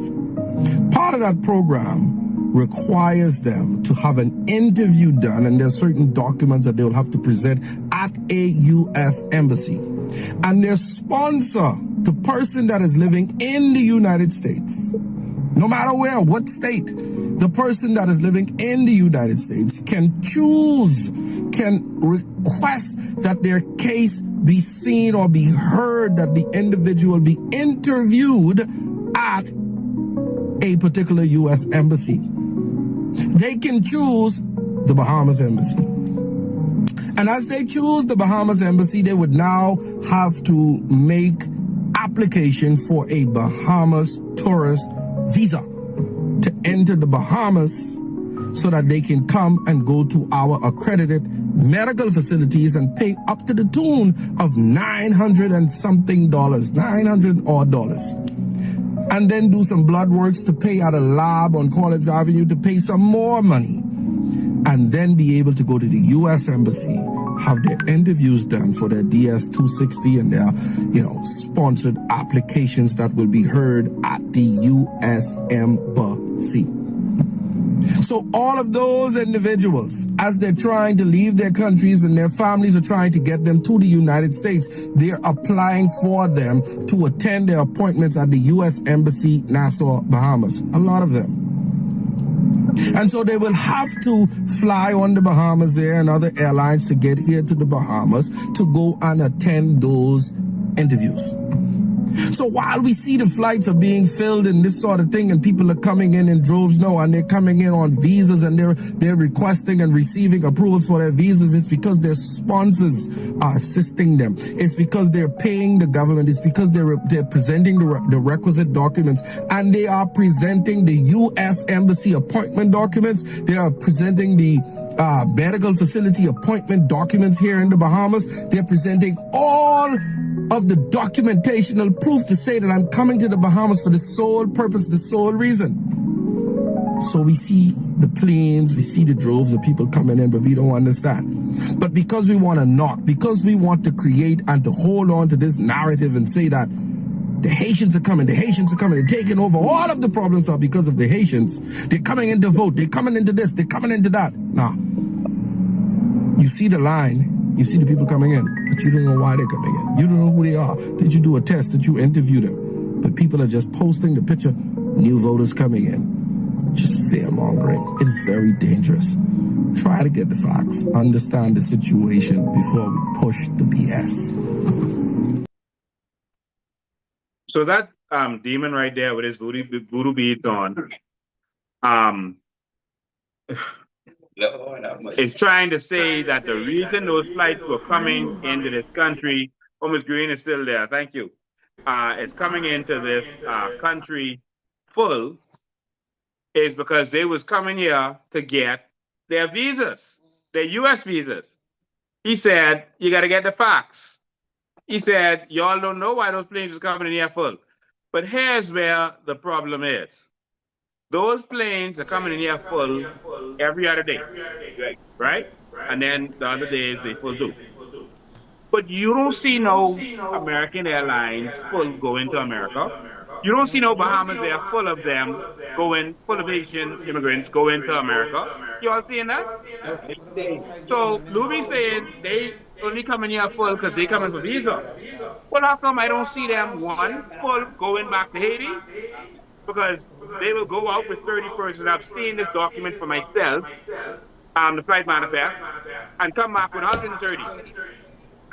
And I don't see them pile up on the plane, on JetBlue, on American Airlines, on Spirit, on Delta, going to see Biden. I didn't see that. Farmers, these evil people are trying to sell you out. Ms. Green, you want to comment on that? Yes, Louis George said that we don't have the information, and this is all about fear mongering, but this is the Bahamas. When it comes to this type of activity and in such a heavy load, where do we get the information from? And this is the problem I have with foreigners in this country.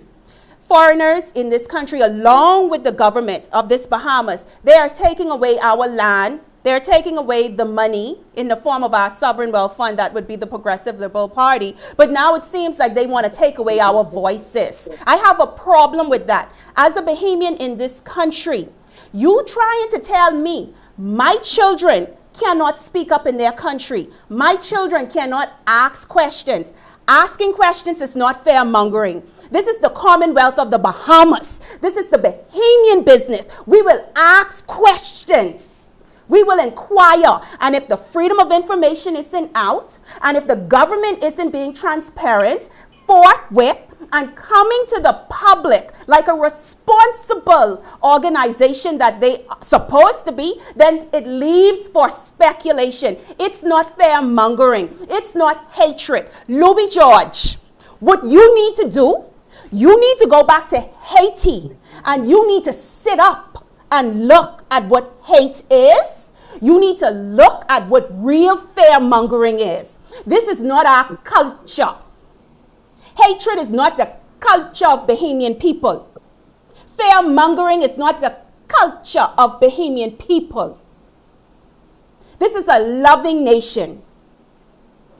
And your evil, manipulative, wicked ways will not triumph over this nation. Our people need answers. When there are no questions, when the questions aren't being answered, there will be room for speculations. But in this country, my fellow Bahamians, do not allow anyone, including the government, to take away the only thing we might possibly have left, and that is our voice. They come in for our land, they come in for our money, they come in for our nationality, they taking away our sovereignty. Do not let them take away your voice. So Fred Mitchell can call us all the idiot he wants. We will push forward. See, the problem with you, Fred Mitchell, you ain't used to people standing up to you and putting you in your place. Meet the Coalition of Independence. You call us idiots? Meet the Coalition of Independence. Mr. Bean, we must continue talking to our people. We have a voice in this country. Do not allow what is going on to cause you to be silent. We have children we have to stand up for. We have grandchildren we have to stand up for. Like I said, look at what's happening. The Prime Minister said we had no natural resources. What did they do? They take away the Sovereign Wealth Fund, but guess what? They're about to have a town hall meeting to speak about natural resources. They paid trolls hundreds of dollars to shut us down, to say we are selling dreams. But look who's about to have a town hall meeting on natural resources. My fellow Bahamians, if you cannot see the light, if you cannot see what is going on, we have a problem. We have a real problem in this country. Open your eyes. Open your eyes. They took away the money. Now they're trying to take away the land. They're taking our names. And now they want to take away our voices. Stand up. Speak up. They are just men. Speak up. Well, Yes. thank you so much. Well, you said a mouthful, Ms. Green, and thank you so much for that. It's time for patriotic Bahamians to stand up. If we are divided as a people and other persons are united in our country, they're going to win. A kingdom divided cannot stand. We need all of our strong organic Bahamians to stand up.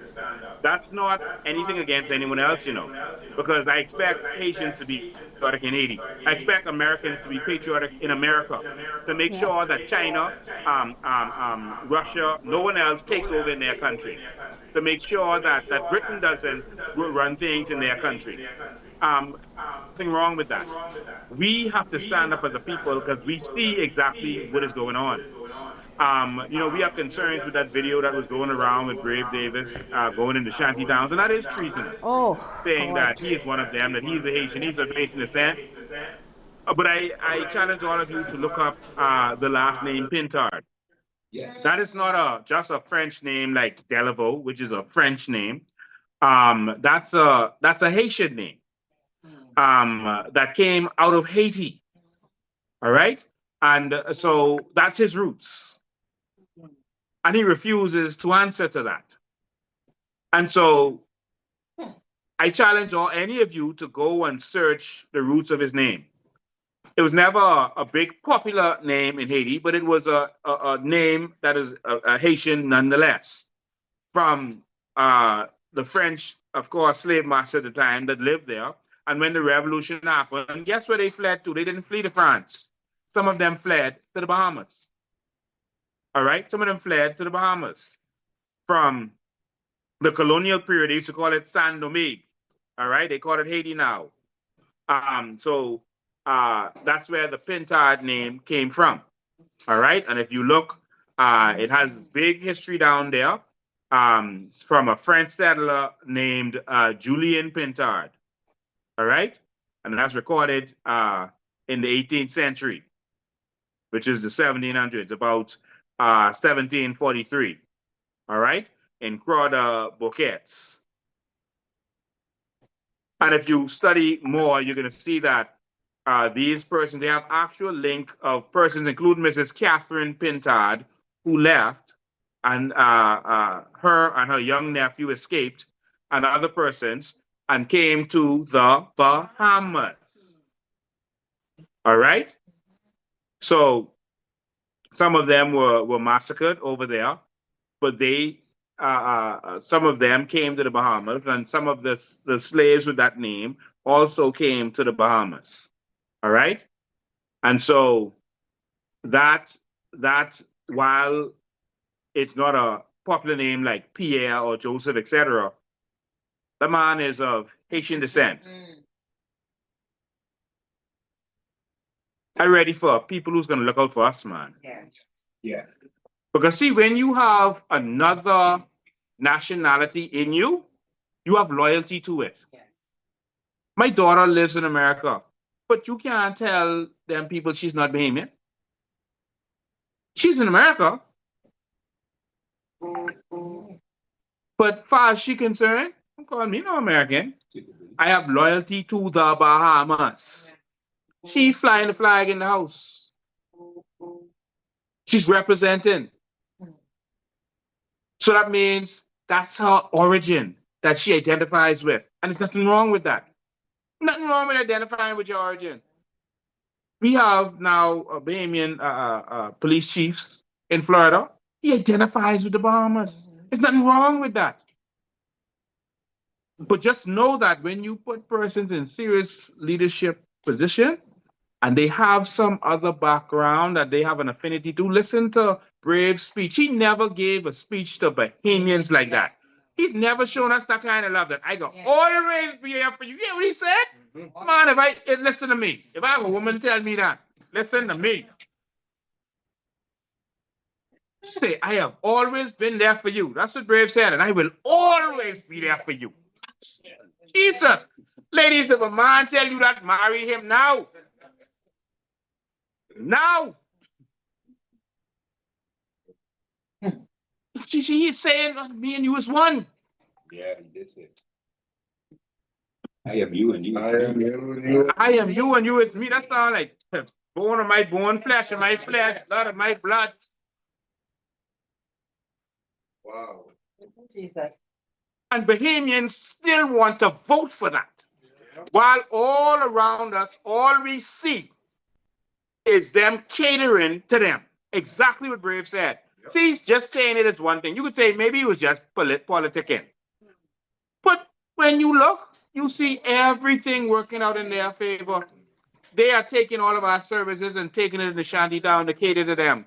Oh, you don't got to come to us. We coming to you. In fact, we got pop-up immigration thing. We got Ministry of Health come to you. We coming to you. We giving you all the services. Oh, the shanty town situation. Oh, we bringing social services to you. You don't have to come to them. Bahamians got to go line up to that building in Hudson for $50 a month. But you, no. We come in to your door because we love you. Because Brave loves you. He come into your door like a man in love with a woman, and he coming to take her out on a date. and they showing up with gifts and flowers and saying $1,200 to pay your rent. My Lord. Bahamians? Oh, we ain't got it. No. Brave say this for the Asians. Service. Still a long line. My Lord. And Pintard and his Haitian descent, all right? Because they say he's adopted. And I ain't saying this to attack nobody, you know. I'm showing you the reality, and if y'all want to kill me for this, then so be it. But I got to tell you the truth. That's my responsibility. If in the end, if the truth offend you, then don't vote for me. But we are hearing, and Pintard still ain't answering it, that Pintard's birth mother, his biological mother, passed away. That Miss Benson is not his biological mother. That's what we're hearing. You can clear it up easy. I can tell you anything but my parents and my grandparents and my great-grandparents. If someone asks me, Lincoln, tell us who your ma is. Well, let me point you. Who your daddy is? Henry Bean. Well, let me point you was a cook. She was the cook responsible for giving the palm tree in the Bahamas a good name. We used to go for them burgers and all that kind of stuff. All right? Market Street. My mommy also worked at Doctor's Hospital, giving them a good name. My daddy was a boat captain. All right? And then your taxi driver, after he couldn't do that no more, he was crippled. My daddy was Michael Bean. I name after him. He is from West Grand Bahama. Our property right in the back there. He was the what do you call it? The head of security at the Jack Tower, where we sitting right now. All right? He was the head of security. I own that property right now. All right? That's his daddy was Charles Bean. His daddy was William Bean. So we could do this all day. And ain't no shame, ain't no, why you going there? That's you have a right to know where I descend from. So, Pintard, we need to know who you are. Because we are tired of every time a government comes to power, they always looking out for the foreigners and not for us. It has to be because there's some foreign in them. There never has been an importance about being Bahamian. No. There's never been a significance about being a Bahamian. No.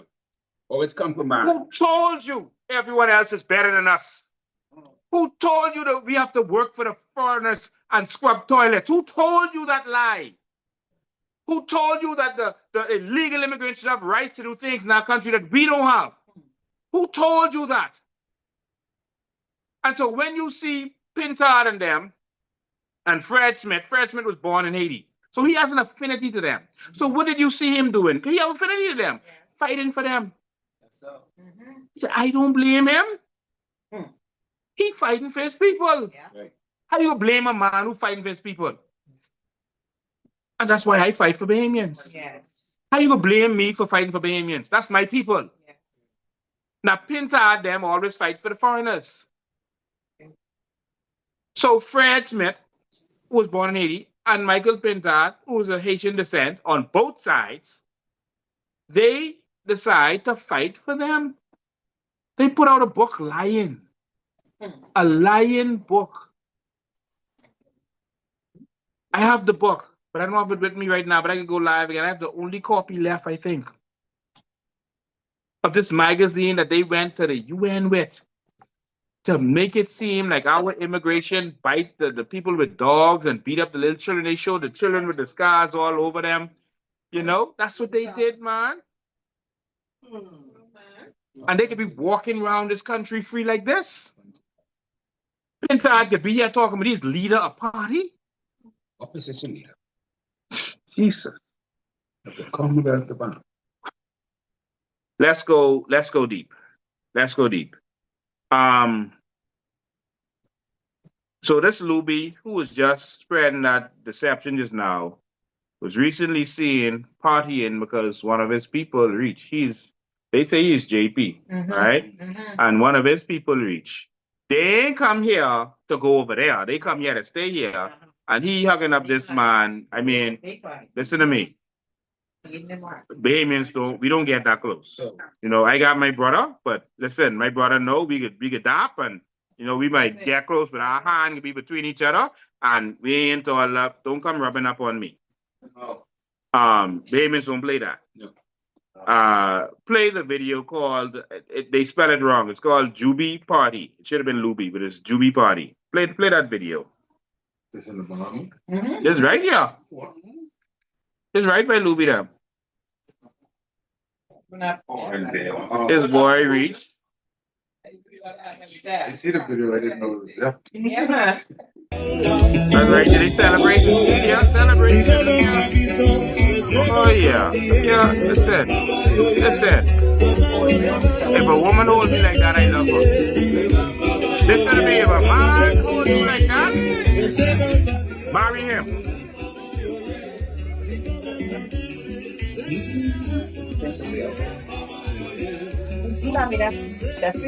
Celebrating, pouring the champagne because another foreigner has entered our country.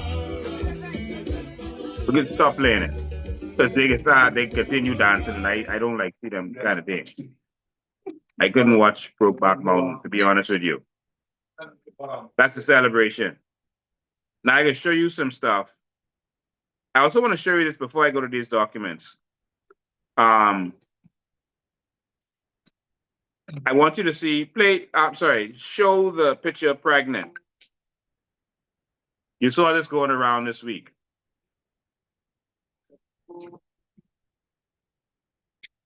Picture pregnant.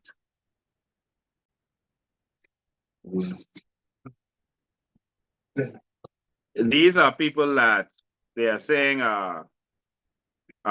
Haitian descent, and they are coming in and having babies while we are not. That's outside the clinic. That ain't the people inside here. That's just the people outside. Droves of them pregnant. Bahamas, y'all gonna wake up or not? Right. Then they can start saying stuff like, "Oh, it's more us than y'all." Oh, they in such key positions, ain't nothing you could do. They don't overthrow us, so you can sit down and just lose the country. My Lord. My Lord. So show the video, newspaper. Newspaper.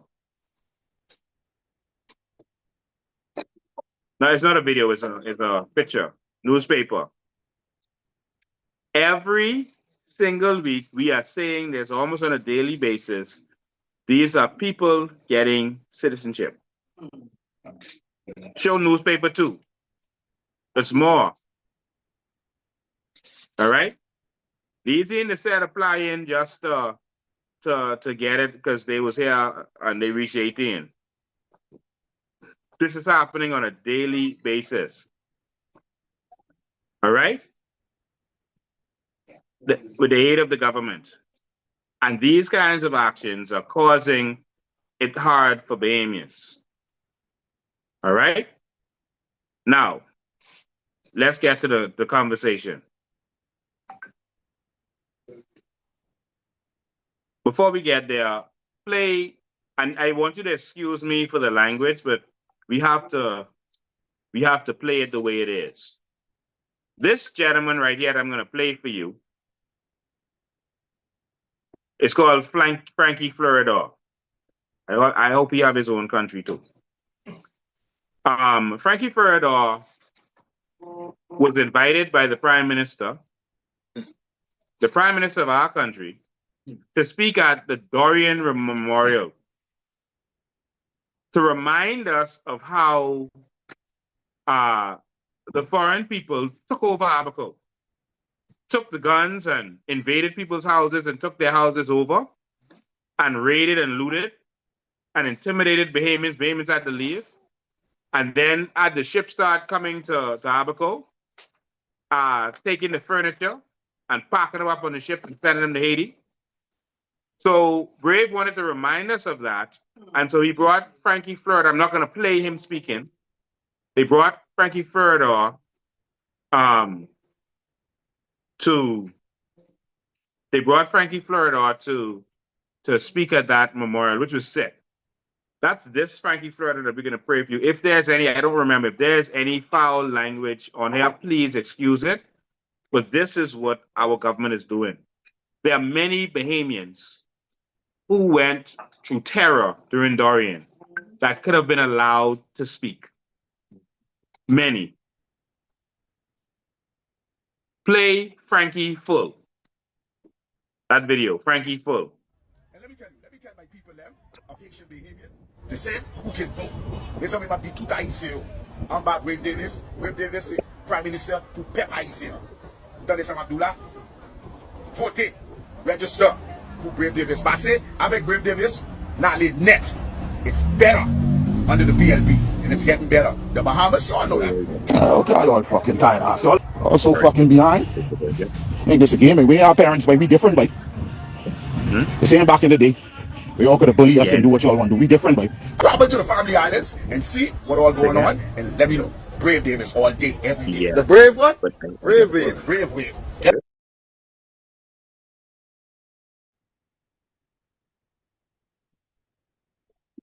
So that's a man telling us who to vote for. You say you could come, you know, but don't start trying to tell us who we should vote for and influence our politics and influence our country. To worry about the Chinese too. We do worry about the Chinese, but we're trying to empower Bahamians so they don't have to be selling out their houses and buildings to the Chinese. That's what we're trying to do.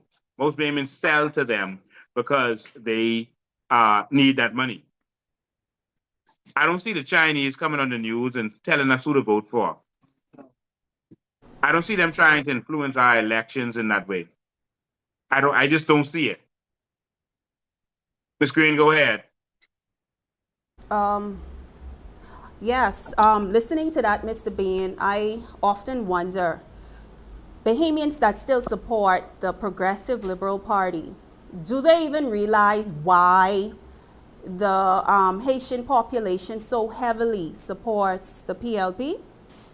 Seems like the Haitian population understands the agenda that the PLP has in store for them. Because how is it that a foreign nation or so many people from a different nation supports one particular political party so heavily in this country to the point where they are campaigning for that party? Yet Bahamians support the PLP, ride the wave with Brave, riding with Brave, or whatever the terms are or the slogans are that they use. I think, for example, the Coalition of Independence says a change is here. And we identify with people what that change is and what it could be for this country. Right. But it seems that the PLP agenda and their plan has been explained to the Haitian population perfectly in this country. Mm-hmm. Mm-hmm. The Bahamians that support the PLP can't even tell you what the future plans are or the vision is of the PLP. Exactly. The only thing they're holding on to is a legacy of the late Citizenship. Long been buried. It's gone.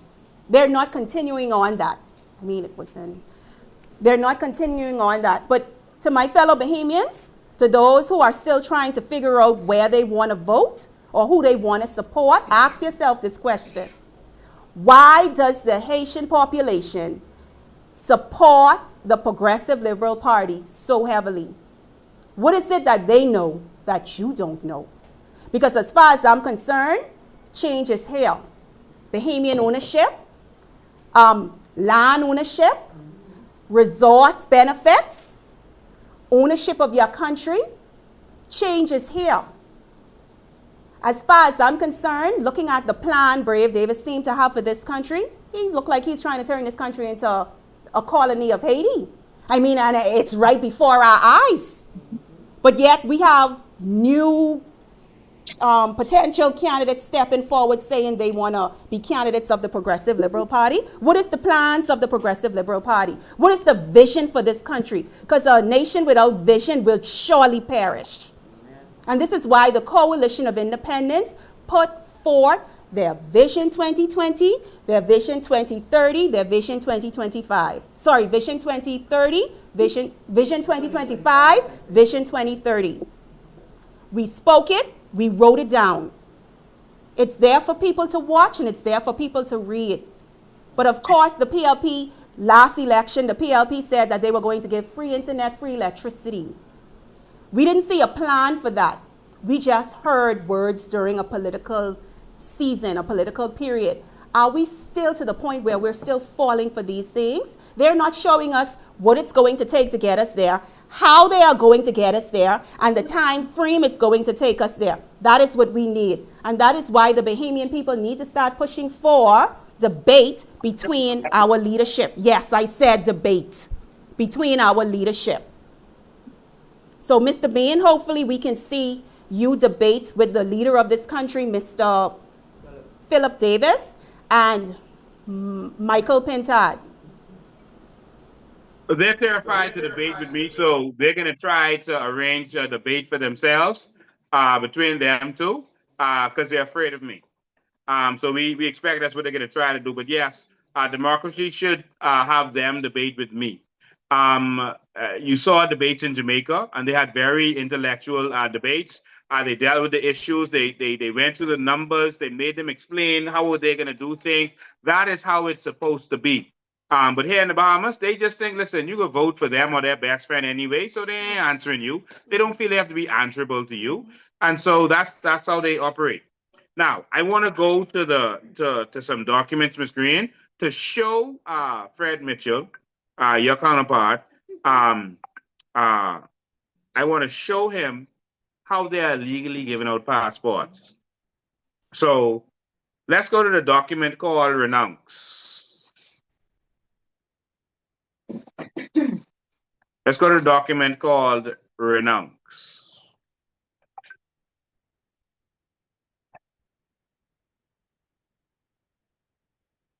And so this document that you're seeing on the screen in front of you is a Haitian national who applied to be a citizen of the Bahamas. And the document actually, because in order to become a Bahamian citizen according to Section 9 of that strange act that they call the Nationality Act, you have to first renounce your citizenship. All right? Now, this is saying that renunciation of Haitian nationality on this 19th day of May, 2023, so this is pretty recent, appeared before us, Mackley M. Ridley Jean Baptiste, counselor at the Embassy of the Republic of Haiti, to the Commonwealth of the Bahamas, acting as notary public in accordance with the terms of Article 86 of the Foreign Affairs Law of September 17, 1953, concerning consular duties. For consular duties, all right? That had nothing to do with citizenship laws or anything like that, right? And that's their Haitian thing.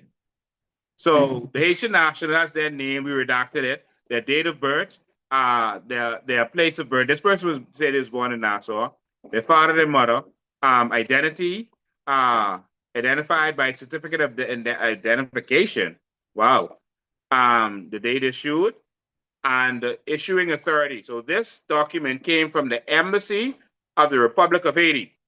The opponent declares that she renounces his or her Haitian nationality in view of obtaining Bahamian citizenship. Here's the problem. Haitian nationality can only be renounced by going to the Department of Justice in Haiti. And a short Google could actually show you that. And so if you go to it specifically states where you have to do it in their law. It says at the Department of Justice in Haiti. And so if you go to somewhere else and renounce it, then it's not legitimate. Isn't that common sense? It's illegal. So if they say that I have to go to a notary public to get a document signed. But then I go to the pastor, who's not a notary public, to get it signed. That document is illegal, right? Yes. And so I think that this is pretty much common sense.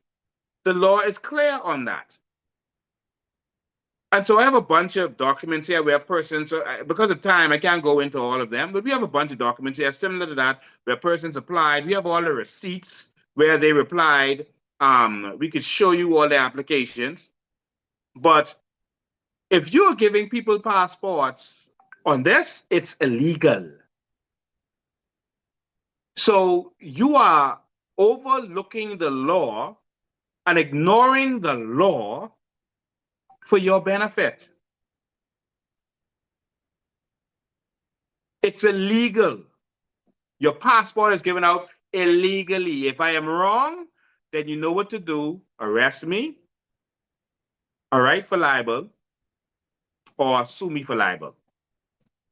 But Fred Mitchell, your government is giving out passports in this way illegally. There's another way that you are giving out passports illegally. I'm going to look on the live government website, so you won't be able to see it, but I'm going to read it to you. It's called the Bahamas Nationality Act. Yeah, I can read from that because that's what they're going by. And it says Section 9 because they're giving persons citizenship under Section 9, all right, of this. All right, and it says on here how you can get naturalization. The minister may, at his discretion, if application is made to him for naturalization in the prescribed manner by an alien of full age and capacity who satisfies him that he is qualified under the provisions of the second schedule. Remember that? If that under provision of the second schedule grants to him a certificate of naturalization, and the person to whom such certificate is granted shall, on taking the oath of allegiance in the form prescribed in the third schedule, be a citizen of the Bahamas by naturalization as from the date of the certificate. So in other words, the second schedule tells you what qualifies you to become a Bahamian under this. So that's clear, right? So if you want to be Bahamian, you got to be qualified under the provisions of the second schedule. So what do you do from here? You go and read the second schedule so that you can see who is qualified. Now, they said right after that, that you have to renounce your citizenship in order to even get to that point. So if you don't renounce your citizenship, you can't get it, all right? So that's what's right after that. But very important, so I go and write down to the second schedule. That's all the way to the box for those of you who reading, following this so you could do it. So the second schedule, section 5 and 9, qualifications for registration or naturalization. All right, this the people getting our passports. So they talk about the qualifications to get it, to get your citizenship. Watch this. I can read all of this because I think Bahamians need to know this. Subject to the provisions of paragraph 2, the qualifications for registration as a citizen of the Bahamas, of the Commonwealth of the Bahamas, of a Commonwealth citizen or a British protected person, or for naturalization of an alien who applies, therefore, that's the qualifications. A, that he has either actually resided in the Bahamas or been in the service of the government of the Bahamas, or partly the one or partly the other, throughout the period of 12 months immediately preceding the date of application. 12 months. 12 months. All right? 12 months. And, so that means it's both. And that during the 9 years immediately preceding that said period of 12 months, he has either actually resided in the Bahamas or been in the government service as aforesaid for periods amounting in the aggregate to not less than 6 years. Disqualified. So in 7 years, an immigrant, even if they wasn't living in the Bahamas, if they used to go back and forth in the aggregate for 7 years, because that's the 12 months preceding, and then another 6 years, peace. They could become a citizen of this country. I told everyone that after that last election, I said those who are brave them bringing in now, not by this election, But by the next election, they're going to be qualified to be citizens of this country according to their nationality act. All right? Right. So it's illegal, but they're using it, right? So if you ain't willing to fight, then you got to understand what the laws are. So within that short period of time, they now illegally become citizens of the Bahamas. This is the last election, because we're being flooded, that Bahamians are going to be the majority. You saw the Department of Statistics say that this is the first time that the population growth was less by births and more by persons just coming in. They announced that for the first time. So we are being flooded by, and that birth, remember the birth that we have in? Only 20% or less of that is actual Bahamians.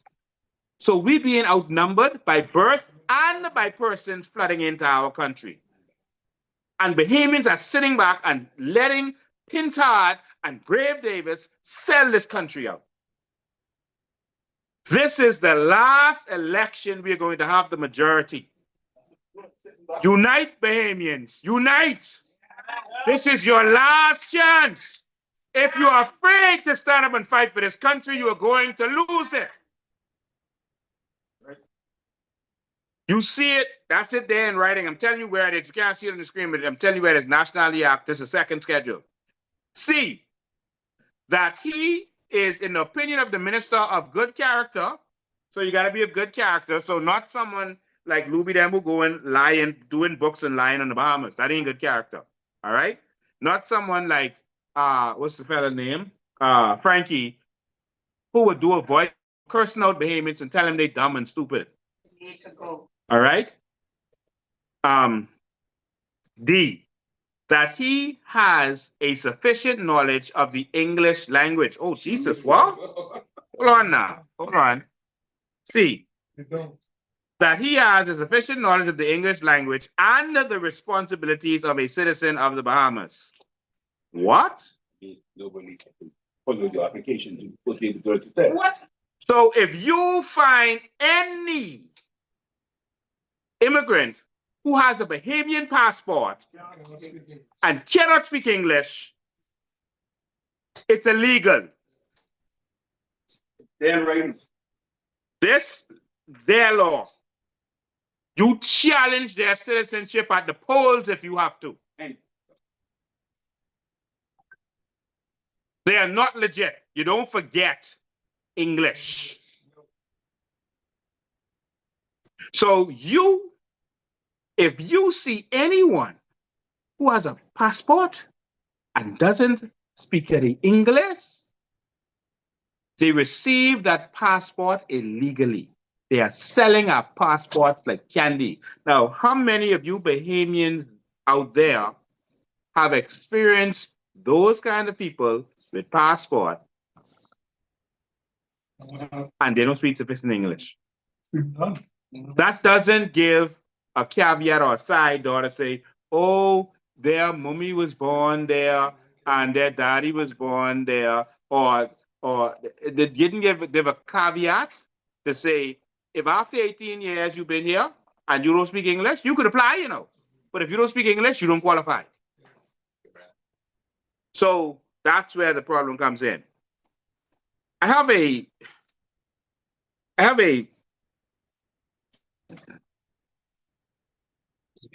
passport. See you all later. God bless you. I have a passport. I sent it to you, producer. I want you to play the picture of that passport. If you have it available. The passport that I sent you via WhatsApp, because we don't have it in the system. All right. Let's see if we have that one. If you don't have it, then I'll go to this other Asian doc where they gave the person their citizenship before they renounce. All right, that is a caveat where they say it is a condition, but no, you should renounce first and then get it.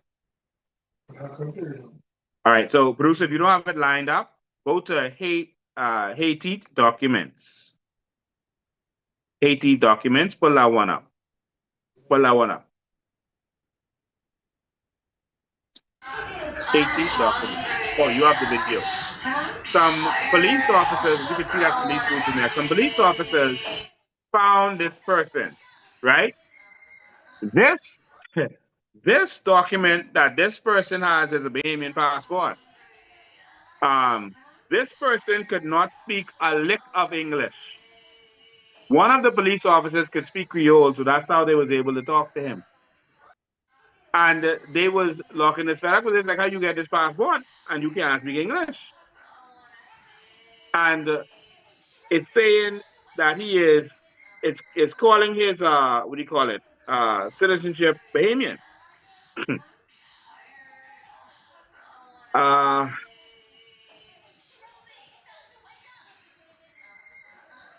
There's so much mixed up in this country going on. Yeah, keep playing that while I look at this. I just want to get a closer look at that. So this is a passport that a police officer found, and it's saying that, yeah, it's saying this person is Bahamian, but it's saying that they were born in Port-au-Prince. They born in Port-au-Prince. Now most of their passport they'll call them Asian, and that's another document. I'll get to that right now. Hold it, leave it on the screen. Right? They saying he born in Port-au-Prince. But the passport ain't got, Haitian, it got Bahamian. And he can't speak a lick of English. A lick. The police officer called the senior people and they said, listen, leave them people, man. So it's like it's a lackadaisical attitude.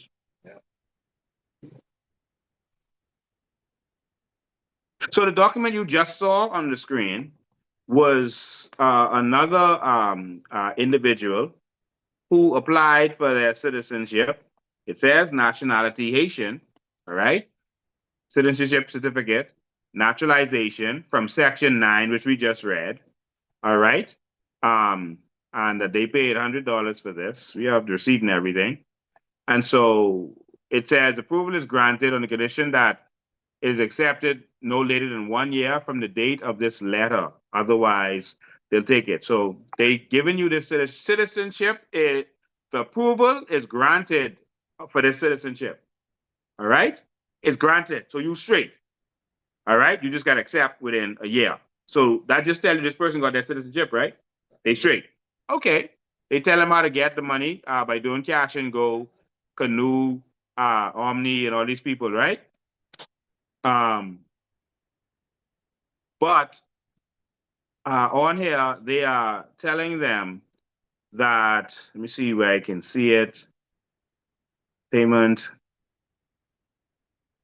Okay, go to the other document, the last page. That's Haiti Doc 2. Haiti Doc 2. Go to that document. This request is today. Please specify what you want. Talking to me. Okay, so to the bottom of this document, it says submit proof of renunciation of all other citizenships in the original and submit 2 passport size photographs. How did he get this approved before he did the renunciation? It's in writing. You're supposed to renounce before you could even be considered. How is this document saying approved and you're renounced yet? It's ridiculous. And that's from, well, I'll say it from, that's from the immigration, all right? This is the kind of stuff that is going on in our country right now. This is sickening. All right? And we have a lot of documents, but we've been going for a long time, so I think I better leave it there. But that's renunciation. That's persons who cannot speak English, but they have our passports. And we have all kinds of documents. I mean, I have the audio and the videos here from Keith Bell, just to remind you, at the funeral. Last of the documents I want to show you before we go is these documents where Keith Bell apparently gave these people status. And the immigration was saying this out of order. So the documents, these don't have names, these have some general letters. So the first one I see in front of me is, it has 3BA42. It starts with 3BA42. You could play that one, put that one on the screen first, and I can show them what it is. 3BA42 is the first part of that name. All right, that document, 3BA42. All right, 3BA42 has a little picture, small, yeah, that one right there. All right, so this document is from someone who applied for status in the Bahamas. His name is Ferdinand Merklin. Ferdinand Merklin. Place of birth, Port-au-Prince. All right, nationality, Haitian. All right, this document, it says subject arrived. This is a report, and they have C attached document. This is a report on this person, right? It says subject arrived in the Bahamas on the 30th of June, 20, I guess it's 19, right? And was landed for 90 days. He received an extension until the 20th of the 1st of January, 2020, all right? And was arrested on 11/10/2020 for overstaying. So they always come, then they extend, and then they extend again, and then try to get status in between there. So this money making for the politicians, giving them status straight through. Now the man was deported on October 16, 2022. On October 16, 2022, he was deported. You're listening? It says work permit was approved on the 17th of October, 2022. He was locked up in the detention center. He came here on a visa, overstayed his visa, and was locked up like he should be, and somehow applied for work permit while in the Bahamas. And you're supposed to apply for work permit outside of the Bahamas. And this is an official immigration document with their signature on it. And it says the work permit was approved the day after he was deported. He was deported. It says he was deported on the 16th of October, 2022, but his work permit was approved on the 17th, the next day, 2022. So someone make a call. Hold on, but watch who it says approved it. Wait, watch who approved it. It says by the minister, Keith Bell. So the dude deported out of the country, and then the next day, Keith Bell approved a work permit for him. This is the kind of nonsense that's going on in this country. That's why America has a problem with us. I can finish reading. Go on, come right now. It says no decision letter is scanned, meaning they're supposed to have a decision letter to show that he went through the process, has a decision letter, and is issued to the person. No decision letter was granted. It was scanned, issued, and collected. All right. He says, please note. Oh, he says, no decision letter was scanned. It was issued and collected on the 18th of October, 2022. So he's deported on the 16th, get it approved on the 17th, and pick up the thing. He picked it up on the 18th. How you get back here? No, they know that he was deported. They sent him out. All right? No. This immigration people, this inside people, we know they deported them, and they wrote this against the minister because they was hot at what was going on. Yes. They deported him. How the hell 2 days later he come into them to pick up? This man was on Bahamas Air out the country. Go ahead. So this particular guy, he's about. I don't know if he's a government operative, but he's a customer of corrupt politicians, apparently. Yeah. Now, watch the last part of this letter, though. I come right now. It says, please note that instructions were given to restrict this individual, that he was put on the block list. So they're trying to figure out how he get back in this country to pick up Wait a minute. a work permit. On the block list. And Keith Bell, this here in writing, signed by a chief immigration officer. What is this? Brennan. All right, Al Brennan. And this was signed on the 28th of October 2022. And he said, see attached documents, which we can see right now. So in other words, the man was deported on the 16th of October. Keith Bell, right here, gave him it the next day, gave him a work permit. And then on the 18th, he was back in the Bahamas to pick up that work permit. How we get here without having the work permit? How we get in the country? How did he get in? And he was put on the restricted list, this officer is saying. All right? This is an official immigration document. You have a question, go ahead. So, renunciation. Do they have to, if a Haitian decide to renounce their citizenship? Talk loud because people hear you. Do they have proof of their renunciation?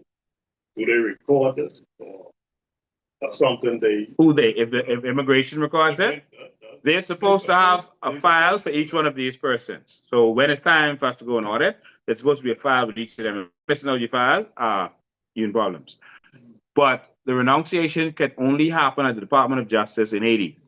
There's no Department of Justice in Haiti right now. Haiti's government is collapsed. So you can't. So what they're doing is they are using the embassy, which is unlawful. All right? So you cannot denounce by the embassy. So let's go to the next document.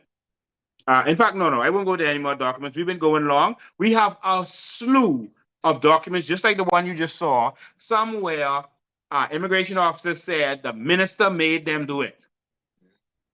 They went to the point of saying the minister made them do things.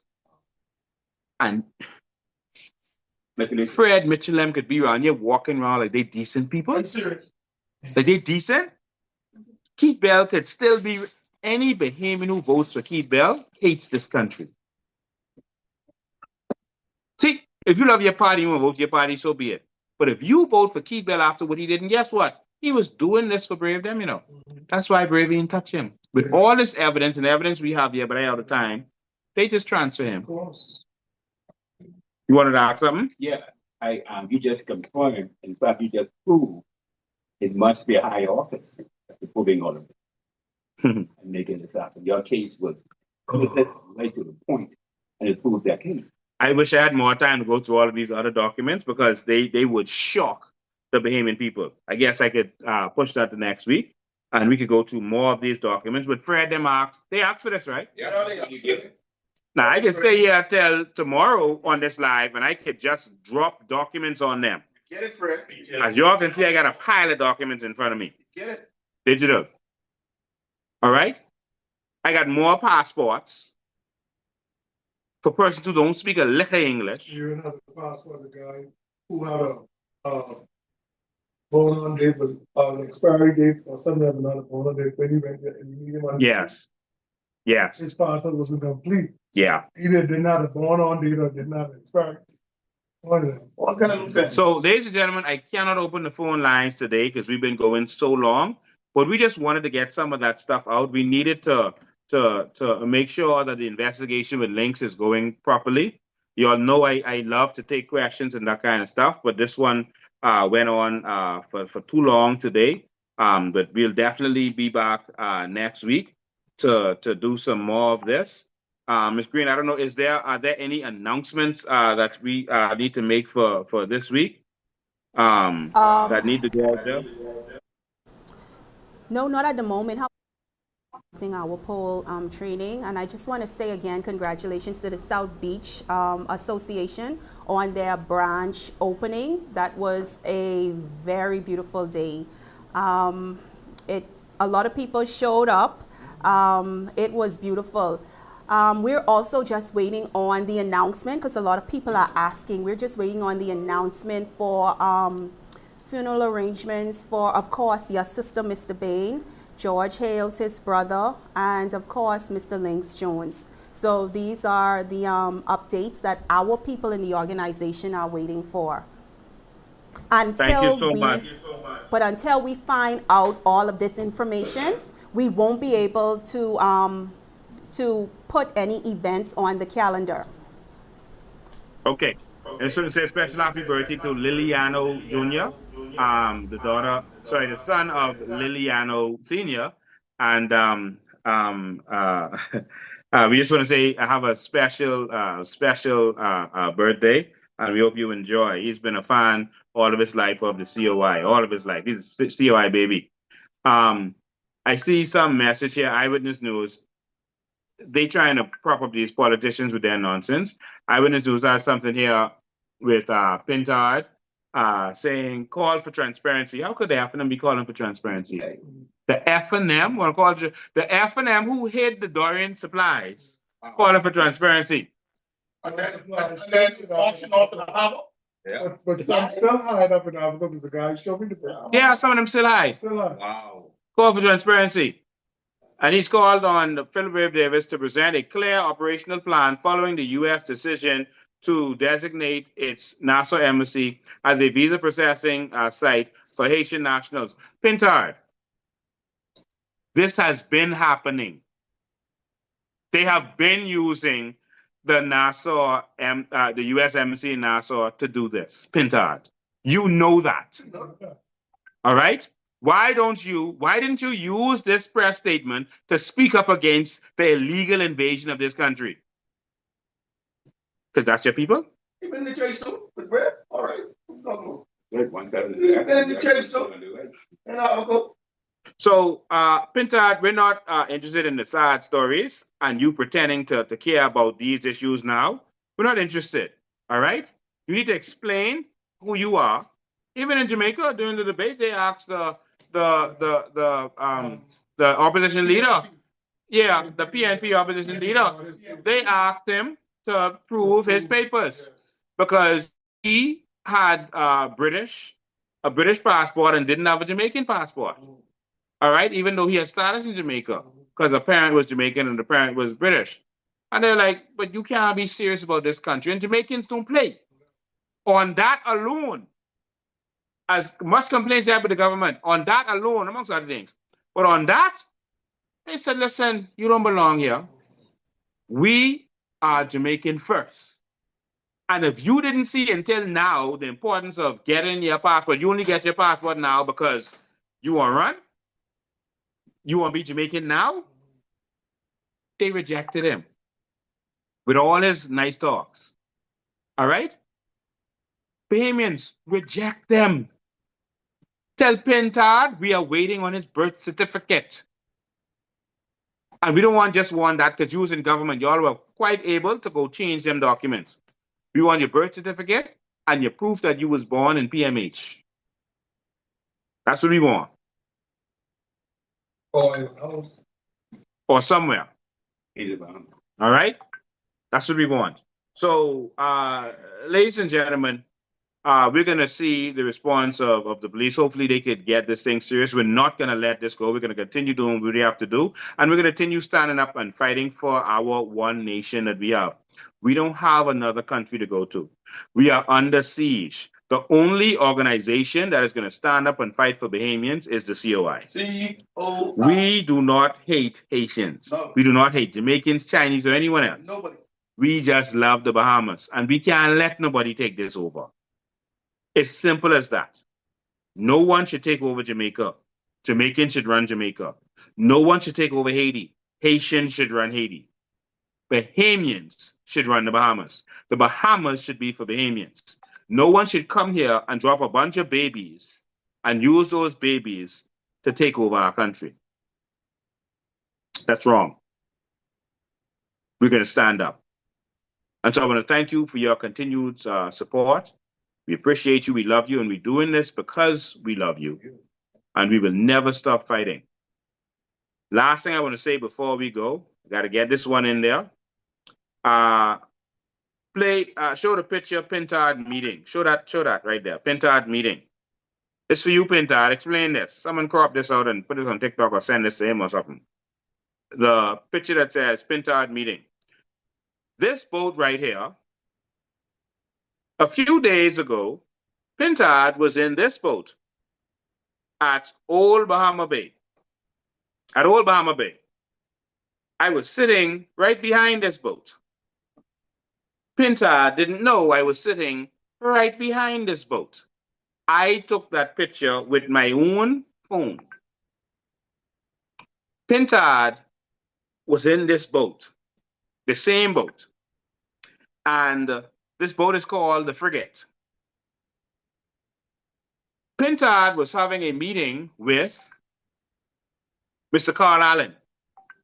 Mr. Carl Allen is the one who, remember before the last election, I told everybody that we have treasure in the Bahamas. That was a lot for people to believe. And that Carl Allen got the agreement. They gave him 75%, gave the Bahamas 25%. And that's kind of robbery. And we even see where they collecting that. They found 13 treasure ships, and they announced it like 2 days before the election. But we never heard back from that ever since. And each of those ships was worth over $1 billion each. Whoa. All right. Now, Pintard is meeting with him because they have a problem with the PLP government, because the PLP government, because I was putting pressure, is now telling this company that they want more of the percentage. All right. And so Pintard there, so he's mad with the PLP.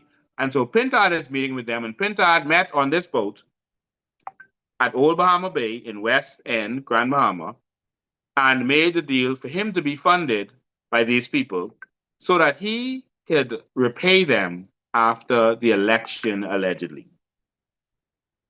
Yeah. Okay.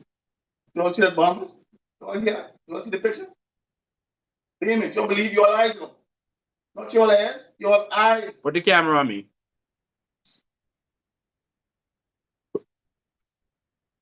Michael C. Pintard, you are not going to sell this country out to the highest bidder. We can fight for this. We can stand up and we can fight for this. You can make as much deals as you want to make with these people, but we can fight for this.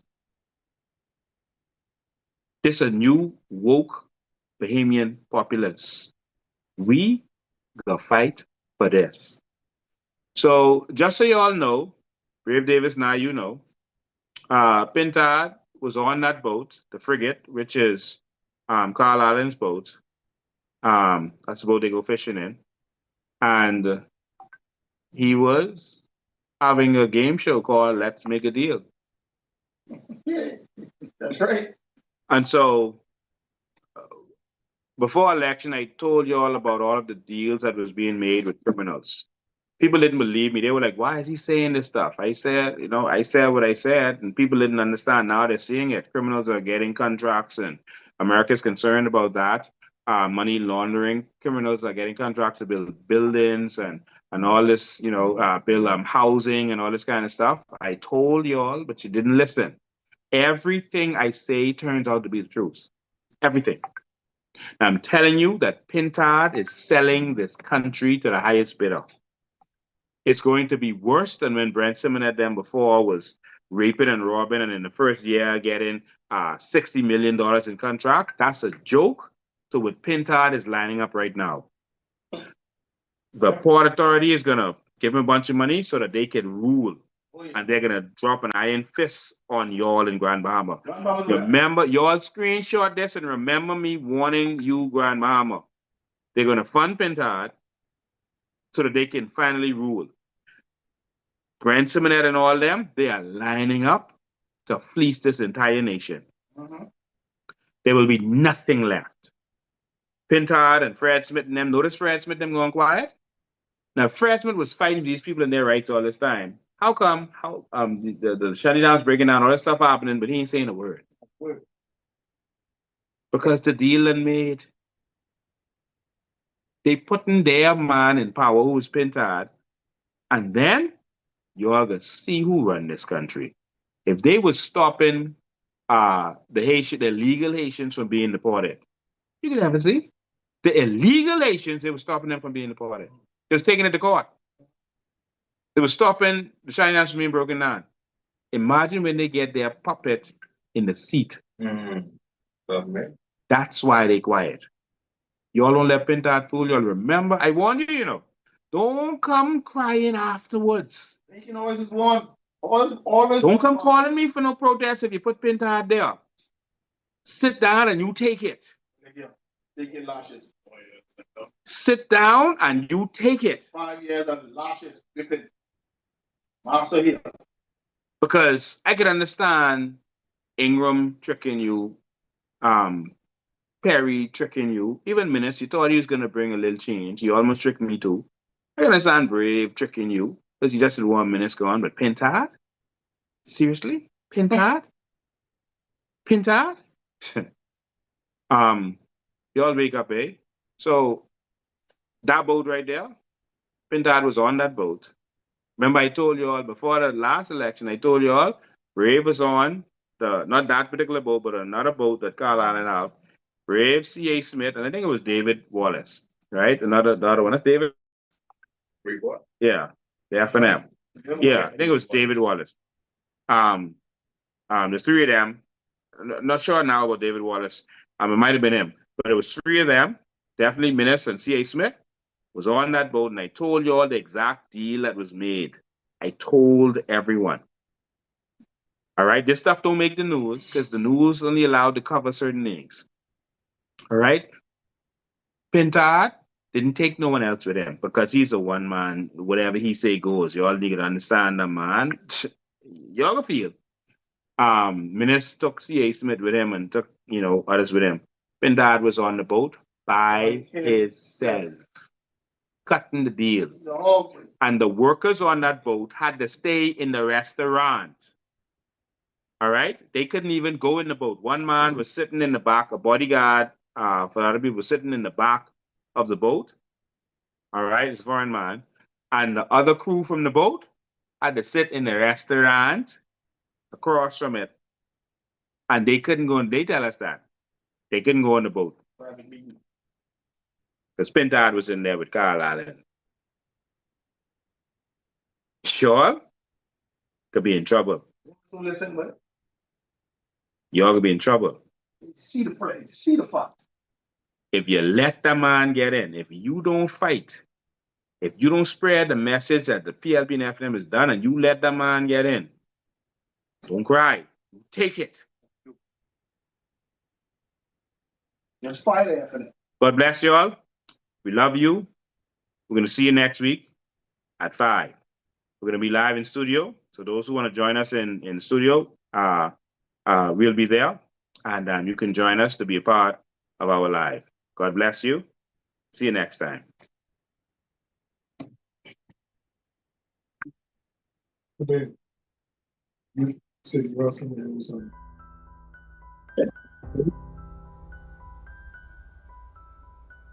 Definitely welcome every one of you to this great and auspicious occasion. COI ain't playing. Tell somebody we're getting stronger every day. If we still call ourselves a Christian nation, we have to let us desperately pray and seek God's vision for this great Bahama land. Today is a very special day for the Coalition of Independence.